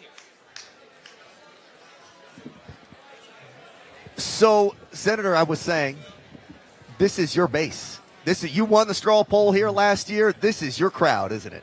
Well, CPAC is fantastic. It's always fantastic. But like I say, the energy here this time is special. And I think the reason is people are excited at the chance to actually accomplish what we've been talking about for years and decades. And that doesn't happen very often. I think there's a ton of excitement here at this gathering. Senator, this is a time in history where we really can move the ball forward, and we need to do it in swift order because the future is always uncertain. Yes. How do you get your fellow senators to get on board with this process and start pushing that ball down the field? Well, there's no doubt that we need to appreciate a sense of urgency. I can tell you I and a number of other senators have been pressing, let's work long hours, let's stay over the weekend, let's stay, particularly in the face of Democratic obstruction. You know, the Democrats are filibustering everything, and we need to demonstrate resolve that we will break that filibuster, and we're rolling up our sleeves and going to work for the American people. One of the things I shared with President Trump the week after the election, I said, look, if history's any guide, 80% of what gets done in your first term will be done in the first 2 years. That's right. And at least half of that will be done in the first 100 days. Absolutely. I didn't even see you, Bill. How you doing, stranger? You were sitting there quietly. And I'm a wallflower. That's the term that describes you. Well, you were great in there, Ted. You were just terrific. And I think the thing that I thought was most powerful was when you were talking about the Ninth Circuit Court decision and the Fourth, how they're utterly lawless. There's no precedent, no statute cited. This is the problem, isn't it? The Supreme Court and the circuit courts simply make laws. They just mandate them into existence. Well, they're not even pretending anymore. Yeah, and you know, it's interesting watching some of the media folks that are clutching their pearls at anyone criticizing a judge. Well, you know what? If a judge is actually doing the judicial function, is following and applying the law, right, that's one thing. But these guys are not pretending to do the judicial function. They're simply acting as legislature, and they're acting as far left, whacked out legislatures. That is not deserving of any respect. And if you're going to behave like a legislator, then you should be accountable to the people. We've been talking that it certainly is an opportunity for Donald Trump to appoint some more conservative judges across the country. Yes. But it's no sure thing. He's got to get through liberal senators. You've got the way they pick judges in certain states. This could be something we deal with for a very long time. You know, it could be, but it's actually much more of a sure thing now. It's one of the things I said in there, toasting Harry Reid. It's a little bit tongue-in-cheek. Absolutely right. But not much. No, because 100%. We can now confirm judges with 51 votes. Right. And there are over 100 vacancies on the federal courts right now. And what I have urged the president, I think we should fill those seats with young, principled constitutionalists, 30-something and 40-something. Absolutely. An entire roster of stars, the next generations of Scalias and Thomases. And they're locked in, and that's it. Healthy and long living. There you go. So when you talk about gun rights in America today and the Supreme Court being the last line of defense, yes, what do you say about the filibuster and throwing out the 60-vote rule? Well, what I say is this. Judge Gorsuch is going to be confirmed. I do not believe the Democrats will be successful in filibustering him. They may try, But if they try, they will fail, and it will be whatever procedural means is necessary. He will be confirmed, and the Democrats need to understand this. And this confirmation has a particular weight because, as you know, the vacancy, Justice Scalia died just over a year ago. And the vacancy occurred during a presidential election year. The Senate had not filled a vacancy on the Supreme Court that occurred during an election year for 80 years. And the Republican majority made the right decision, in my view, to say we are not going to fill this vacancy during the election year. We're going to let the people decide. And under the Constitution, the Senate has the power of advise and consent. We advise the president. This election is for the people to decide. And I'll tell you, when it came to the court, no issue mattered more for voters than the Second Amendment, the right to keep and bear arms. Justice Scalia's seminal opinion, the most important opinion that he wrote during his entire tenure on the court, was the Heller decision. The Heller decision upholding the individual right to keep and bear arms, and the contrast between Donald Trump, who pledged to appoint justices that would protect the Bill of Rights, including the Second Amendment, and Hillary Clinton, who explicitly promised to appoint justices who would overturn Heller and take away our Second Amendment. The people decided, and this election was a mandate for protecting the Constitution. Yeah, it absolutely is. We only have a couple seconds left, but I did want to ask you, national reciprocity is such a big issue for the NRA, our members. Yep. How good is the chance of getting that through? Well, look, I think we need to tee it up. We need to vote on it. I am an enthusiastic supporter. And we need to put Democrats on record. It is going to be a challenge because Democrats are filibustering everything. And so the dynamic we're going to face, we need to first of all make them vote on it. And my assumption is most, if not every Democrat will oppose it, even some of the Democrats who pretend to be good on guns. The reality is this Democratic Party is the party of Bernie Sanders and Elizabeth Warren. Their base has gone nuts. No more blue dogs. No, it's they pretend. They pretend on election season. These red state Democrats pretend very briefly, but they're terrified of their base right now. So I think we should bring up national reciprocity, make every one of them vote on record, get them on record, and then beyond that, we ought to look for vehicles for getting it passed in overcoming a Democratic filibuster, but it's going to take Republicans stiffening our spines and being willing to stand up and fight. You better believe it. Well, exactly. Senator, thank you so much for being a great voice of conservatism. Thank you. Hey, you're my senator in Texas. Thank you, sir. You're my senator in Los Angeles. You're the senator of America. Just put it like that. There you go. You guys are awesome. Thank you. That is Senator Ted Cruz. Great to have him on set as NRATV continues here. And, it just goes to show you that this conference is so important that we have leaders coming here, leaders like Ted Cruz. We had Senator Jim DeMint come on. They need to talk to these folks because these folks, you talk about power brokers in Washington, they're not the suit and ties. The power brokers in Washington are all the people out there listening to these speeches every day. Right. Those are the real power brokers. It's the people. You know what I thought, not to interrupt here, but one of the things that he said that we've touched on before, you and I have talked about, you've talked about it before as well, is this, and this fascinates me, the blue dog thing. Because look, all of these Democrats in red states and purple states, think about all of the Democrats that are in states that Trump won by like double digits. Pennsylvania. I look at Missouri. Claire McCaskill used to be a powerhouse in Missouri. She's actually, I think, in order to save her own backside, she's going to have to trend in the middle. I see her as being someone that would have to support something like national reciprocity to keep her seat. Yeah. But the DNC, there's Sarah Hoyt wrote something, and she said that when you get a liberal in trouble, they roll left and die. They get more left wing, and that certainly seems to be what they're planning on doing. We can just, please give us Keith Ellison, and please run. Well, we talk about the movers and shakers as we got Ted Cruz taking selfies right behind Bill and Dana, which is a terrific shot there. And then not 2 feet away, we have a great conservative, Governor Sam Brownback of Kansas. Governor, it is great to have you on set with us today. Hey, it's great to join you. And what an exciting atmosphere and a lot of energy around it. I mean, the left has got their set-up protest, but we've got a lot of energy and we've got better ideas. Yeah, you better believe it. Hey, I watched the panel you were on with Scott Walker. Yeah, wasn't that fun? Boy, I'll tell you what, it really was an informative. Yeah, well, and you've got 4 states that are going through various kind of phases and places of conservative action. Kentucky hasn't had a Republican legislature ever, or at least not in the last 100 years, and now they're moving things like right to work forward, and you're seeing that. We've done a lot of conservative movement of things in Kansas, whether it's on the economic front or on the social front. And so you can kind of share those ideas and see best practices of how you move the ideas forward, because we know what the ideas are, we know the principles of it. How you get it done then becomes a difficult issue, which is what they're confronting here in Washington. You know, when you come to Washington and you have the liberal media here that's just running rampant, I don't even know if you named Kansas that they even know where it is. Oh, they do, because they're trying to badmouth us and say, okay, your tax cuts aren't working. Yeah, you lowered your income taxes and you took it off a small business, but it isn't working. You're having a budget problem. I said, no, we got great growth of small business. So they know where we are because they try to discredit the ideas. My home state's Missouri, and you were taken, rightfully so, a lot of our jobs and a lot of our industry, because you're doing some good things in Kansas. But now you've got a good governor, new governor in there, Governor Greitens. Wow. Right, I mean, he just passed right to work, and I think Missouri is going to start humming. Moving on forward. John Ashcroft's an old buddy of mine from Missouri, and I love the guy. He's fantastic. And he was saying, hey, you guys are really beating us here. But then in our home states, because the media is so liberal, they just hammer at all this stuff, and they just say, oh, it's terrible, and this and that. When you're going, no, look at the overall numbers. We've got to grow. The key is really growth. Texas has shown that in such a powerful way.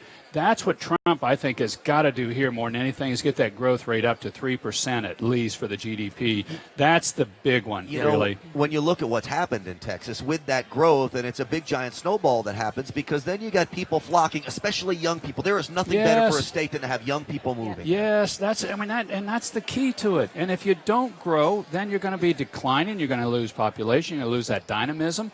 And that's what we've got to do. We've got to do in our states, and then that's what's got to take place here. Can I ask you, on a state level in Kansas, clearly the people of Kansas, like most of, as you say, flyover nation, love their guns, take the Second Amendment very, very seriously. Are there any threats now in Kansas from the left, the likes of some of these Bloomberg groups coming into Kansas and trying to mess with those rights? There are. And there was a hearing in the state legislature in a committee 2 weeks ago, but the bill didn't pass in the committee. And Kansas, during the time I've been in office, has gone, I think, from the 8th most Second Amendment-friendly state to the 2nd. Because a number of people, we passed constitutional carry, which it always seems kind of odd to me that why do you have to pass a law to say about your constitutional right? Exactly. But we did, and you have to. And people are very serious about this because, look, this is my right. This is in the Constitution, and it says it's here. You shouldn't have to reaffirm it again at the state level and just do redundancy after redundancy. It's sad. But you have to. And again, I think this is where you really need to take this to the top level and ask American citizens, do you suspect that you would have to give up your First Amendment rights when you entered That's the what state I of always Maryland? ask. Or your Fifth. Yeah, that's why I always argue with people. I said, you can. Why do you want to interpret the First Amendment broadly and the Second Amendment narrowly? Right. And what's fair about that? Either interpret both of them broadly or both of them narrowly. And I believe in individual liberties, you should define these broadly. These are your individual rights, and they should be protected broadly, not narrowly. I was watching the four of you on the stage in the panel, and first thought I had was we've got really good bench depth in the Republican Party. No, seriously, we do. We really do. But the thing that impressed me the most, Governor, was listening to the four of you talk about the differing approaches to education. Yes. And I was watching this and said, this is what federalism is supposed to be. Yes. We're going to try it one way. We're going to try it another way. That works. We'll take this, as opposed to this Common Core state-sponsored stupid, which is a single point of failure kind of a lecture system. I was so impressed with not just your education proposals, but the way that you were interacting with the other three governors. And I thought, this is the party of the future. This is the party that actually is thinking about the future. And that's what we do. I mean, we're always kind of watching each other, looking out of the side of your eye. Well, how did he handle welfare reform? How did he get that done? Well, what problems did he run in on tax reform? Well, what about on education? How did he get that piece done? We just put forward a bill in the state of Kansas, or proposal, to have a $15,000 college degree. $15,000 to get this college degree, and everybody's going, oh, really? Can you do that? Well, there's a couple other states that have already done it for $10,000. And we try, well, how'd you do that? Well, okay, yeah, well, you can do that. And you need to make college affordable. It turns out you can. With competition. With competition. Yeah, because an MRI, will charge the insurance company, they'll charge you $7,000. There are imaging centers, you get an MRI, you walk in, pay $300 in cash. $300. Not $7,000, not $9,000, $300 in cash, and off you go. It's competition and information. I mean, you need to know, okay, how do I compare these things? And then you need to compete. And that's what we need at K-12 level in education as well, which is what we're really missing. Yeah, higher education, we're best in the world. K-12, kind of middle of the pack in the industrialized world. And how did you figure this one out and not that one? Okay, competition. Governor, you know there was talk of the need of a 4-year degree isn't right for everybody. That's and absolutely the federal true. government has thrown money at higher education, which is why we've seen the cost of tuition soar. When It's the a federal cycle. government's given money, they're going to raise their prices. It absolutely is a cycle. Are you doing anything in Kansas to bring back vocational training to high schools? One of the best things that we have done, it's called Senate Bill 155. We said while you're in high school, you can take any technical education in the state of Kansas, and the state will pay for it, just like they pay for the schooling. And so if you want to go get a CNA, a welding certification, an IT certification while you're in high school, we've seen triple the enrollment now. And where are you getting the money to pay for it? It wasn't that expensive.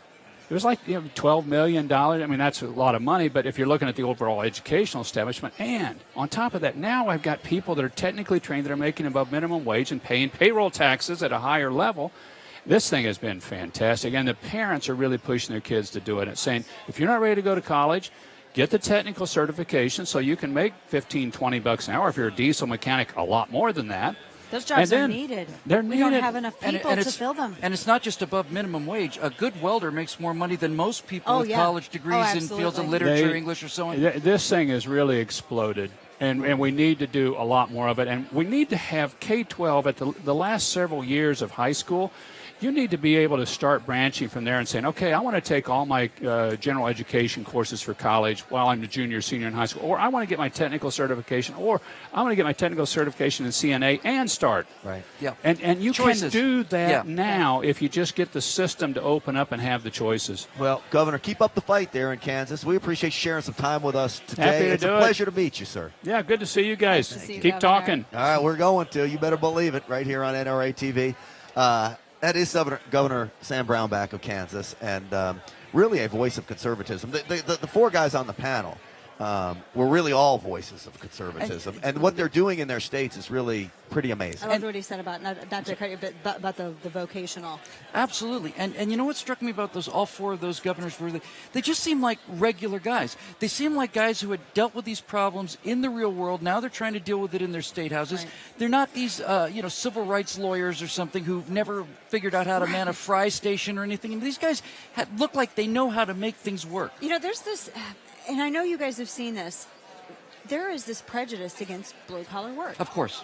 When you Absolutely mentioned is. how much welders make, I mean, I have a couple of family members who they said, you know what, I kind of want to go to trade school and I want to learn a skilled trade and I want to go out and they are making more money than their contemporaries who went to college, got into all of this debt to get some degree that they're not even using and going and getting some office job. I mean, not everybody's cut out for that. And what you said about the college debt is really interesting because we think, okay, it's a debt that these kids have to carry, but what nobody's talking about is used to be if you graduated college with either no debt or a couple $1,000s in debt, Right. and you wanted to get out of college and start a business, you could get the loan because you basically didn't have any debt. But when you come out of You have that much college, debt, you can't do how that. are you going to start a new business when you're already $250,000 underwater? It is clear college is not right for everyone. No. You know, I own a small trucking company, but I employ 18-wheeler drivers, and they can make $65,000, $70,000 a year driving a truck. And really, out on the road, you're your own boss. Absolutely. Right? So I'll never forget, I was interviewing a black gentleman who was probably my age, 48. We were in my car, and a guy called up, one of the guys that was working on my car, and a real Texas-style guy. We got to get Obama out. And he's on speakerphone. We got to get Obama out of the office. And I'm thinking, oh, my Lord, I love it. what is he going to say? And I said, all right, I got to go. I'll talk to you later. Yeah, the car's fixed. And I look at, and I'm going to give his name, Calvin Lucky. He's one of my best drivers that I got. I looked at Calvin, and I said, I host a radio show and NRATV, and people want to talk to me about this stuff all the time. He says to me, I'm voting for Trump. And I said, you are? I said, tell me why.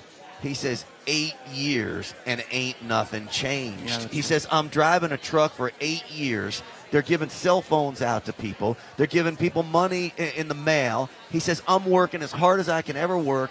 Ain't nothing changed. Barack Obama forgot about the middle class. I'm voting for Trump. Right. And that was the moment I thought, We got a chance. we got a shot. You know who's really leading this, not only a pathfinder, but kind of carrying the torch is Mike Rowe, Mike, Yes, I love Mike Rowe. everybody likes Mo. He's And the the best voice He's the ever. most American guy that has been born in 100 years. He just looks and sounds like an American. He needs to record every word in the alphabet and every letter make our before he sentences. passes away, so He does. his voice can live forever. I had a chance to talk to him, you know, and he did Dirty Jobs on, was it Discovery, I guess? Yep. But first he did Most Dangerous Catch.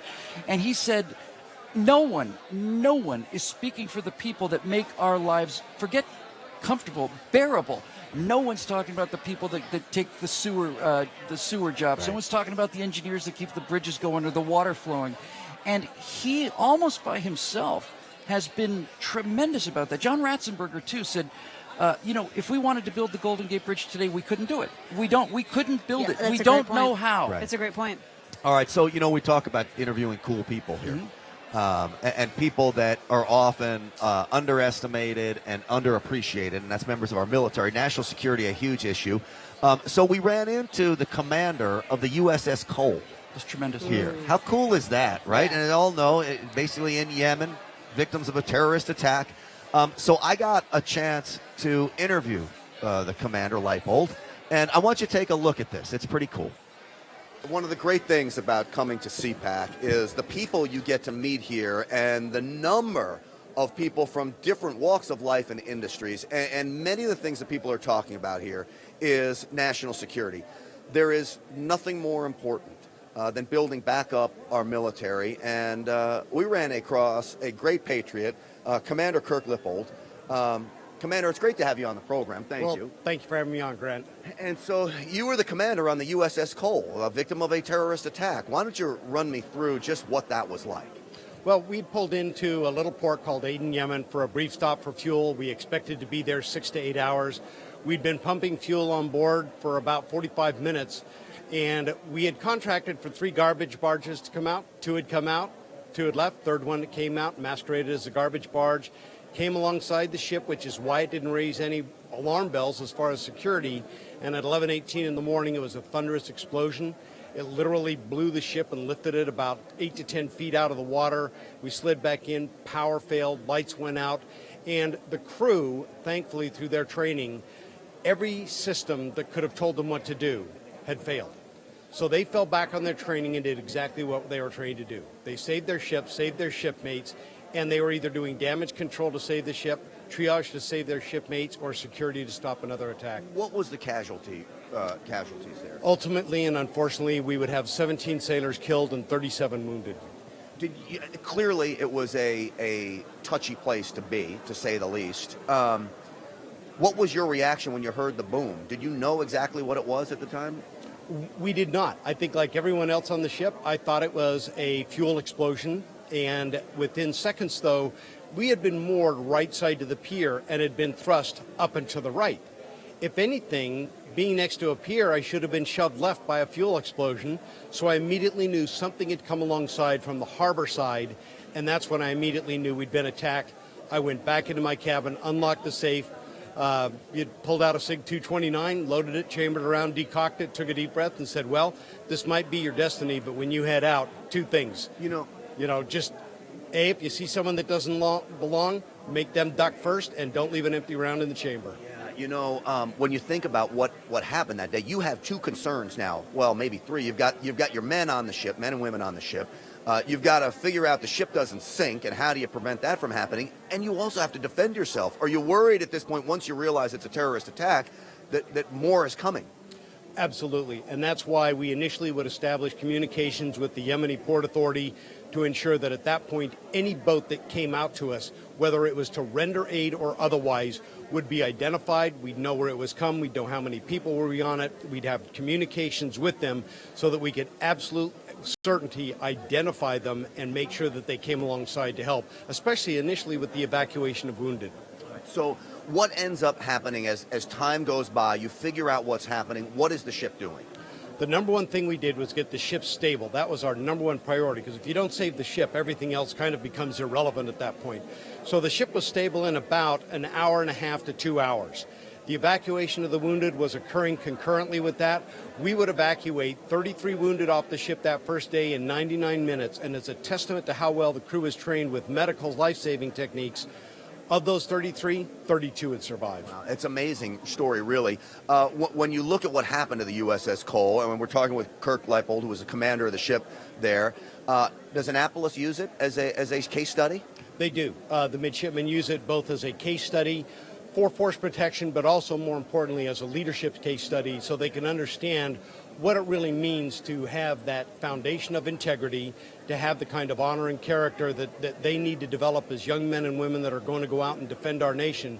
Because when they get put into a trial like that, when something like that happens, everything in your life melts away and becomes irrelevant.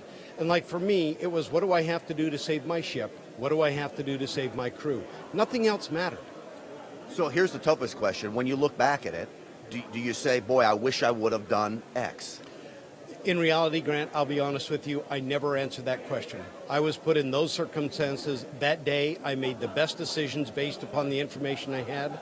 I can't change what happened. And so rather than playing the what-if game for the rest of my life, I say, look, I made the best decisions I could. I was the one accountable officer that day, and I'll live with the consequences of what happened for the rest of my life. So now the goal's got to be, and clearly as a Navy man, to make sure it doesn't happen to another ship. Now, we have a Navy that has been depleted, certainly, in many very dangerous parts of the world. Yemen, you were there really before the ultimate downfall of Yemen. Had you noticed the start of problems in Yemen? Well, it wasn't just in Yemen. I had noticed that we had a fault throughout the government in that we were not recognizing the threat of terrorism. If you look back, you had the Beirut barracks bombing in 1983. You had the attack on the World Trade Center 1 in 93, Khobar Towers 96, the embassies in 98. And when you look at those are attacks on buildings that house and represent U.S. interests. The attack on USS Cole was fundamentally different because a warship defends our nation and its interests. When you try to take away a nation's ability to defend itself, it's an act of war. We missed it, and 11 months after the attack on Cole, with no response from either the Clinton or Bush administrations, we paid a price that unfortunately we're still paying today. Yeah, and now when you look at the military and the levels it has gone to, I've heard that we are on the verge of becoming a regional power and no longer a superpower when it comes to our Navy. How concerned are you? I'm very concerned. I think that when you look at it, the United States has always been at the tip of the spear in the vanguard of freedom throughout the world. Part of doing that is having a Navy that can safeguard the sea lanes of communication so that you can have free trade, so that you can safeguard not only our economy but other economies throughout the world. You don't need to have the bottlenecks that are being created in the Strait of Hormuz by Iran, in the South China Sea by China. Those are the kind of things that actually threaten commerce. Having a Navy now of less than 275 ships, we absolutely need to invest not only in maintaining, but more importantly, figuring out how to build the Navy of the future, because we're not like the Army and the Air Force where I can put troops in the back of an airplane or bombs in a bomb bay. Navy ships have to be in the numbers, maintained and forward deployed so that you have presence. All you have to do is ask Captain Phillips from the Maersk, Alabama, how important it was to have the USS Bainbridge on station within a few hours to be able to come rescue him. That's why you have a forward deployed Navy. Yeah, and so hopefully Donald Trump gets back to that business. I always like playing this game. So you were the commander of the USS Cole, well versed in naval issues, war issues. If I was the President of the United States today, and I called you into the Oval Office, and I said, what are we going to do as far as the Navy goes, with North Korea firing ballistic missiles, with what China is doing in the South China Sea, and everything going on in that region, what would you tell me? The number one thing I would tell you is that we develop a strategy to confront each of these nations. And unlike the previous president, you don't bluff. When you draw a red line and say, if you do this, there will be consequences, you follow through on it. We lost so much credibility by drawing a red line with chemical weapons in Syria and then not following through. We lost it regionally and we lost it globally, because if we're willing to give up on that, even our allies have every right to question, are they going to be there for us now if they're not willing to follow through on something that important? If there was one place where we should have an aircraft carrier strike fleet in place that we don't right now, where would it be? I would say we need to keep one in the Middle East full time. Right now it's gapped. We don't have an aircraft carrier battle group there. Iran is continuing to stir trouble. All right. I appreciate it. Commander Kirk Leipold, it is a pleasure to have you on. Thank you so much, sir, and thank you for your service. And the one thing I also want to say is don't forget, as an NRA benefactor life member, it is proud to be part of the NRA, and thank you for having me on today. Thank you, sir. We appreciate it. Awesome. Thank you, folks. I'm Grant Stinchfield. There you go. I am Grant Stinchfield. That's me. You're right Grant there. Stinchfield, and I'm not. Hey, I will tell you what, that is a cool interview. That guy, you got a chance to talk to him. I did. Can you imagine what he was going through at the time the USS Cole is being blown up and he's commanding that boat? You know, I really don't want to put too much of a point on this, but I'm going to anyway. The guy's an NRA member, so he is always thinking on some level about what happens if things go south. And I don't think people really appreciate the size of that blast, because they put so much explosives on that boat. There was no way that a missile could have carried anything like that kind of explosive. Yeah. Harpoon missiles, Exocet missiles, they got nothing like that kind of explosive power. He said it lifted the entire ship 8 or 10 feet out of the water, back down again, and because his crew responded so well, they were able to save the ship. I said, you saved your ship. He said, I didn't save my ship, the crew did. And if you notice one point in the interview, and we want to welcome Cam Edwards to the show Yeah. as well. How are you, Cam, fellas? it's great to have you, man. It's great to see you here, and welcome to the program. Absolutely, you're rocking and rolling today. So, did you notice in that interview with the commander there, he said once he realized it was not a fuel explosion, he went straight to his locker, his locked locker, and got his firearm. Yep. And that was the first thing he did, and then started commanding the response. Yeah, it'd be kind of embarrassing if the captain's not able to save his ship because some terrorist is climbing up a gangway and he's on a U.S. warship and he can't defend himself. Yeah. And at that point, it speaks to the training that you receive in the military, but also the training that we as gun owners, want to have ourselves, that there's that second nature response. It's not that he was thinking, okay, where's my gun? I got to go get my gun, right? He knew exactly where to go. He knew exactly what to do because he had been training for those types of moments. And we rehearse it. I mean, we rehearse it mentally. The two safest places I ever feel in my life is on a gun range and at an airport. I'm a pilot. Same thing. Serious about safety and this constant sense of what happens if things go south now? Where am I going to go if things go south right now? And when you get used to thinking like that, you can be very, very fast in a tough spot. He talked about the crew where everything was still continuing to go wrong and they had to go to plan B, C, D, Flexibility. E. Flexibility. Yeah. And he also showed a photo of the Cole.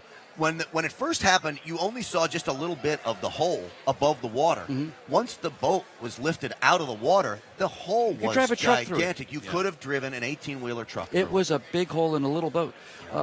555 feet, I think, for Arleigh Burke-class destroyer. And I got a chance to talk to him afterwards. The modern torpedoes don't hit the side of the ship and blow a hole in it. They're designed to go underneath the ship, explode under the ship, and then that basically breaks the back of the ship. And it goes right into the air cavity.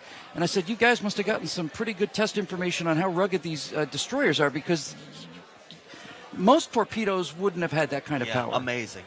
Well, I guess since we're in the mode of talking about the military, I had a chance to talk to two veterans, one a Marine, one an Air Force vet. They're cousins, and they live in Cincinnati. Clearly, Ohio is a very important state for all of us.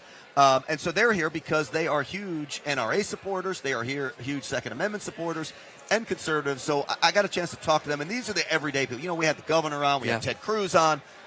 These are the kinds of people that come to CPAC that really are the ones that you want to hear from. So let's roll that. All right, we are on the floor at CPAC. It's an exciting day here. We have so many people coming in and see the events today. I'm here with Brian and Carrie Smith, cousins, members of the military. Thank you guys for that. Absolutely, you're welcome. So we got Air Force and Marines. Marine Corps, yes. Okay, awesome. So let me ask you, Brian, what had you come out? I know you guys are from Cincinnati. What had you come down? Well, the biggest thing is I've never been here before, and I've always been told that you've got to see it. You've got to see it at least once. And we do our own little thing outside. We wanted to get the inside of what was really going on here at CPAC. And how about you? Same thing. I mean, we do a radio show together, and we wanted to get more networked, and I asked around to some people, and they said, you should check it out. There's a lot of people to meet here, and so here we are. All right, so national security, obviously a huge deal for all of us. As members of the military, how excited are you that we now have Donald Trump as commander-in-chief and Barack Obama out? I've never seen a president that I can remember that was so serious about supporting military veterans, about supporting the military, and really serious about the border control. I mean, go back to Reagan. Reagan was sold a bill of goods that they were going to build the wall if he passed, amnesty, and it never happened. So this time, Trump we're building the wall. Do you have friends still in the military? I do, absolutely. What do they say now about the prospect of the Trump presidency over Barack? We can see the shift change in person where people feel that they're being more supportive than they have been in the past for years. It had to be hard to be out on the field and know that I really believe that Barack Obama did not have the military's back. I believe that he did not have America's best interest at heart. In fact, I think he did things to actively go out there and harm America. When you look at trading for Bo Bergdahl, when you look at the Iran nuclear deal, and so many other things, when you put it all together, you have to wonder, was he doing this on purpose? And that is a very, very difficult thing to say about a president of the United States. We can only just hope that it was more incompetence than actual malicious intent, because we're talking about a president of the United States that was duly elected by the people back in 2008 and then in 2012. And it's really disgusting. The Bo Bergdahl situation really was disgusting to me, and a lot of military veterans that I'm friends with concurred with that. And it's I'm totally excited about our new president, because it does seem like, based on everything that he said from day one all the way until today, that he's going to support us. The VA thing really was disgusting during the Barack Obama administration, and I really am hoping that Donald Trump really fixes that. When you take the totality of all of it, and you think veterans, the one guys we need to take care of, you guys put your lives on the line for us, and to think that they're hung out to dry. Yes. Oh, I'm telling you, it's very emotional. It gets to us personally, because we were out there and we were taught, you got to watch out for your fellow soldiers and Marines, and it feels like you're right. We've been left out to dry, and I feel like we have somebody in the trenches now in the White House, and it really feels good. When Trump says America first, that's what resonated with me, and that's what resonated with my friends, is that we now finally have somebody that's fighting for us, the voice of the people. And the media doesn't get it because they don't believe it and they don't understand it. But when he says he says he's going to do it, and he does it. And that's not a politician, and that's why he got elected. And he says he's going to build up the military, and nothing could be more important when you look at North Korea testing intercontinental ballistic missiles. You look at what China is doing in the South China Sea. We have a Navy now that has been depleted to lower levels than we've seen in modern history. And it goes beyond that, and you guys can talk about this. The equipment the men have in the field, it's become a disgrace. Yeah, if you don't have the right tools for the job doesn't get done. You've got to know that you've got the backing of the president, commander-in-chief. You've got to know that it's there. The confidence levels that are high, the job gets done right. It's just a whole nother mindset. Do you have guys, Kerry, as a Marine, there are guys out there, are they equipped to do the job? Because sometimes I wonder, not just with rules of engagement, their hands are tied behind their backs. Well, it's been quite a few years since I've been in the field, so there's been time for that to have been built up at this point. But the reporting that we've seen from years ago, there's a lot of equipment that was not really set up for the missions that they were doing. And if there's one thing I can tell you, that we know that we have a very pragmatic leader as president now, and if there's something that is not in the field that's very, very badly needed, Donald Trump's going to be the one that is going to make it happen, for sure. So we're talking with Kerry and Brian Smith, both veterans, Kerry in the Marines and Brian in the Air Force. When you talk about rules of engagement, I got a big hurrah from you. I'm telling you, under Barack Obama, it was going to get people killed, and probably did. Yeah, no, it really bothers me that you can't shoot unless shot upon multiple times. We just watched the movie that comes to mind, 13 Hours about Benghazi. It's just unbelievable. The stand down call, don't do this, don't do that, no. That's how people get killed. That's and on our border, having the security moved around so that don't fight it. That's how people get killed. The question now becomes, can Donald Trump turn that all around quick enough to really end up saving lives. You see what he's done so far. How long has he been president? Very short amount of time. I'm actually stunned at the speed at which he's getting things done. So if this is something that we feel that we need to have done immediately, I'm sure President Trump is going to be the one to make sure that that happens. All right, well, I'm going to tell you, one of the coolest things about CPAC for me is, look, I've talked to dozens, if not hundreds of politicians. And you know what? Many of them are good guys, some of them not so good guys. The pleasure for me to come out here is to shake the hands of you guys. Kerry Smith, thank you very, very much. Brian Smith, thank you very much for your service. Thank you guys for talking to us. I'll tell you, it's really an honor to talk to you guys. Thank you. Thank you guys. So that's what you get here at CPAC. It's good stuff, man. I'm Grant Stinchfield. Oh, really? It is good stuff, and that's what it's all about. When you talk about CPAC and you talk about the people coming here, those are the guys. And Bill, you've been coming here for a long time. Cam, you've been coming here for a long time. And that's the heart and soul of what this is all about, isn't it? It is, and every year, you know, when you get to see these folks, you come back year after year, and you get to meet the young guys, right? I mean, I've been coming to this. This is over 10 CPACs for me. So I've seen kids that were in college a decade ago. Now they got kids of their own, and every year you see the military cadets from the service academies, and they are so excited to be here, and you just can't help but feeling a little bit better about this country. You know, we're waiting for Scott Walker to come over here. I think we're going to get him to stop by the NRA booth. But before we do that, I want to run a great little moment that happened here at CPAC. A husband bought his wife a life membership to the NRA. They live in New Jersey. It was for her birthday. All caught on tape. Let's roll it. Tammy Payne, NRATV. Good 2 days for the deplorables, wouldn't you say? I am so excited. I always wanted to be a deplorable, and I'm doing a great job at being one. Now, you got a special gift recently. I did. I'm so excited. My husband surprised me for my birthday with an NRA card. He loves me. So, and I love it. And he also got me a membership at a range in New Jersey, which is so not gun friendly. The NRA has a lot of work to do in New Jersey. It's really bad. But so we're kicking it in New Jersey for you. So I had to tell you that an NRA membership is a perfect birthday gift. No doubt. Your thoughts on the CPAC convention so far?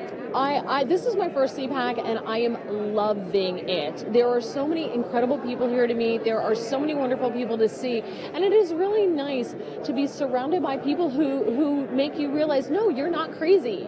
This really is valid, and this really, it's okay to want to be a member of the NRA. It's okay to think that it's great to see, you know, Ted Cruz and the president's coming. It's so exciting. It's wonderful. Thank you, Mary, and welcome to the NRA family. Thank you. I'm glad to be a proud member of the NRA. Thank you. Well, and happy birthday to her as well.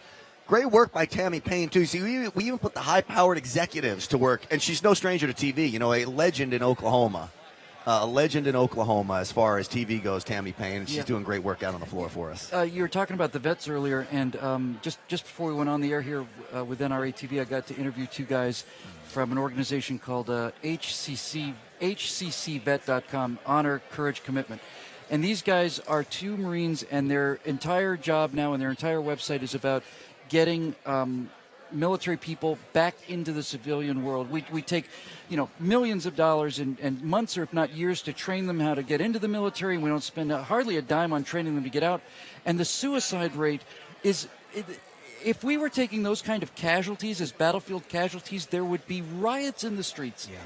Yeah, the Honor, Courage, Commitment group are fabulous. I've done a little work with them in Dallas as well, and you know, that's one group we need to be committed with, and that's one group Barack Obama left behind. And I think the election of Donald Trump was, you know, we talk about gun rights, but I think we also talk about how Barack Obama hung our veterans out to dry under his watch. Well, you look at the VA rule that was put in place, very similar to the Social Security gun grab, right?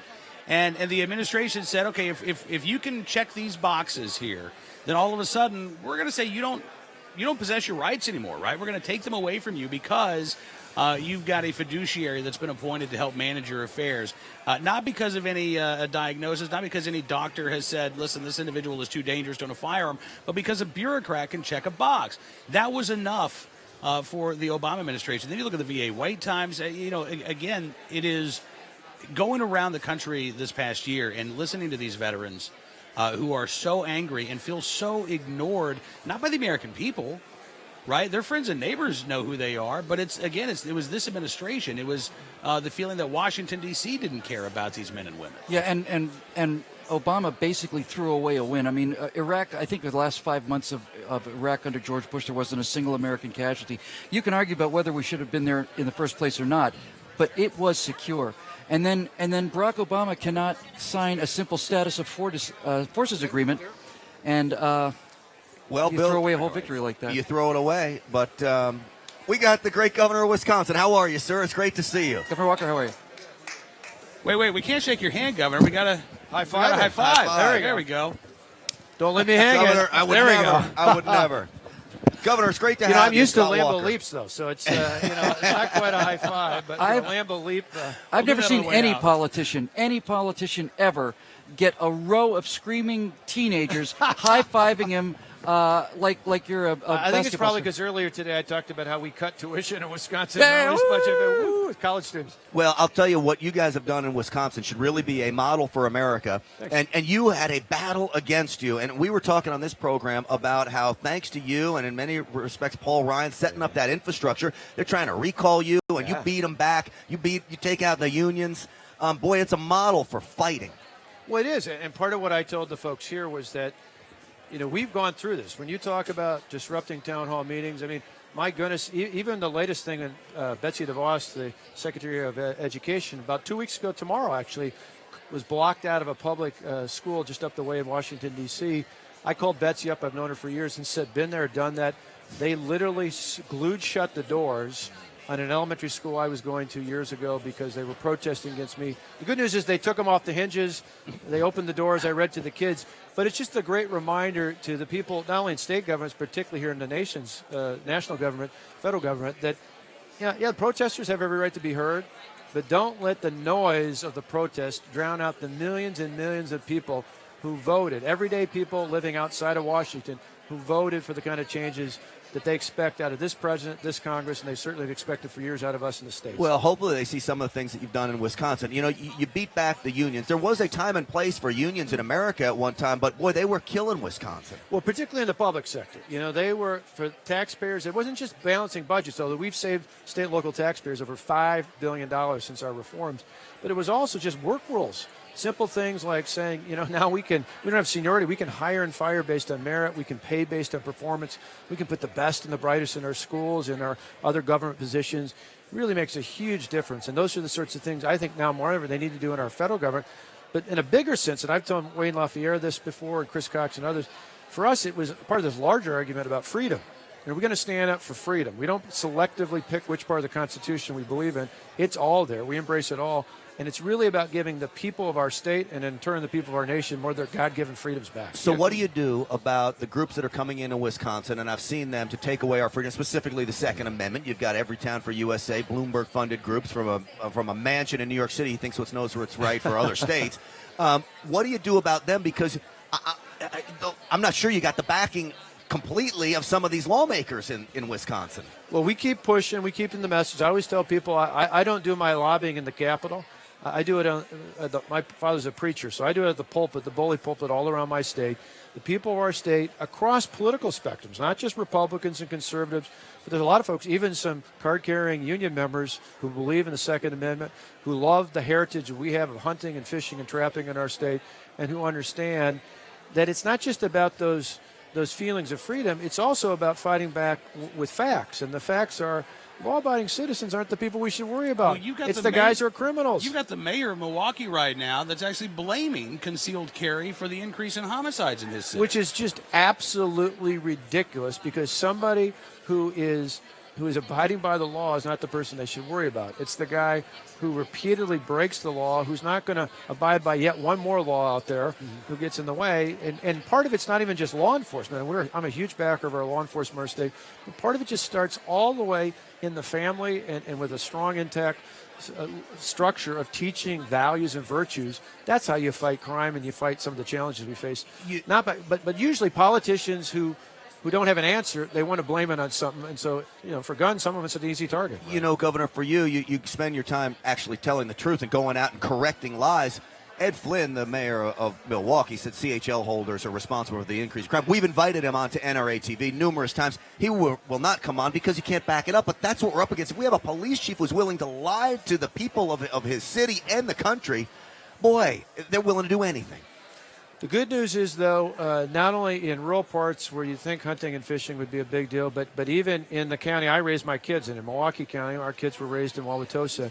Even there's a lot of people who appreciate the Second Amendment. And even in some of the most crime-stricken neighborhoods, they love the fact that I signed the law of concealed carry, that I signed Castle Doctrine, because they want to protect themselves, their family, and their property, and they want to have the edge if someone's coming out against them. And there's not enough time sometimes for the law enforcement to react. They've got to have the ability to do it in their own homes with their own families. Governor Walker, just real quick, I remember when you first got the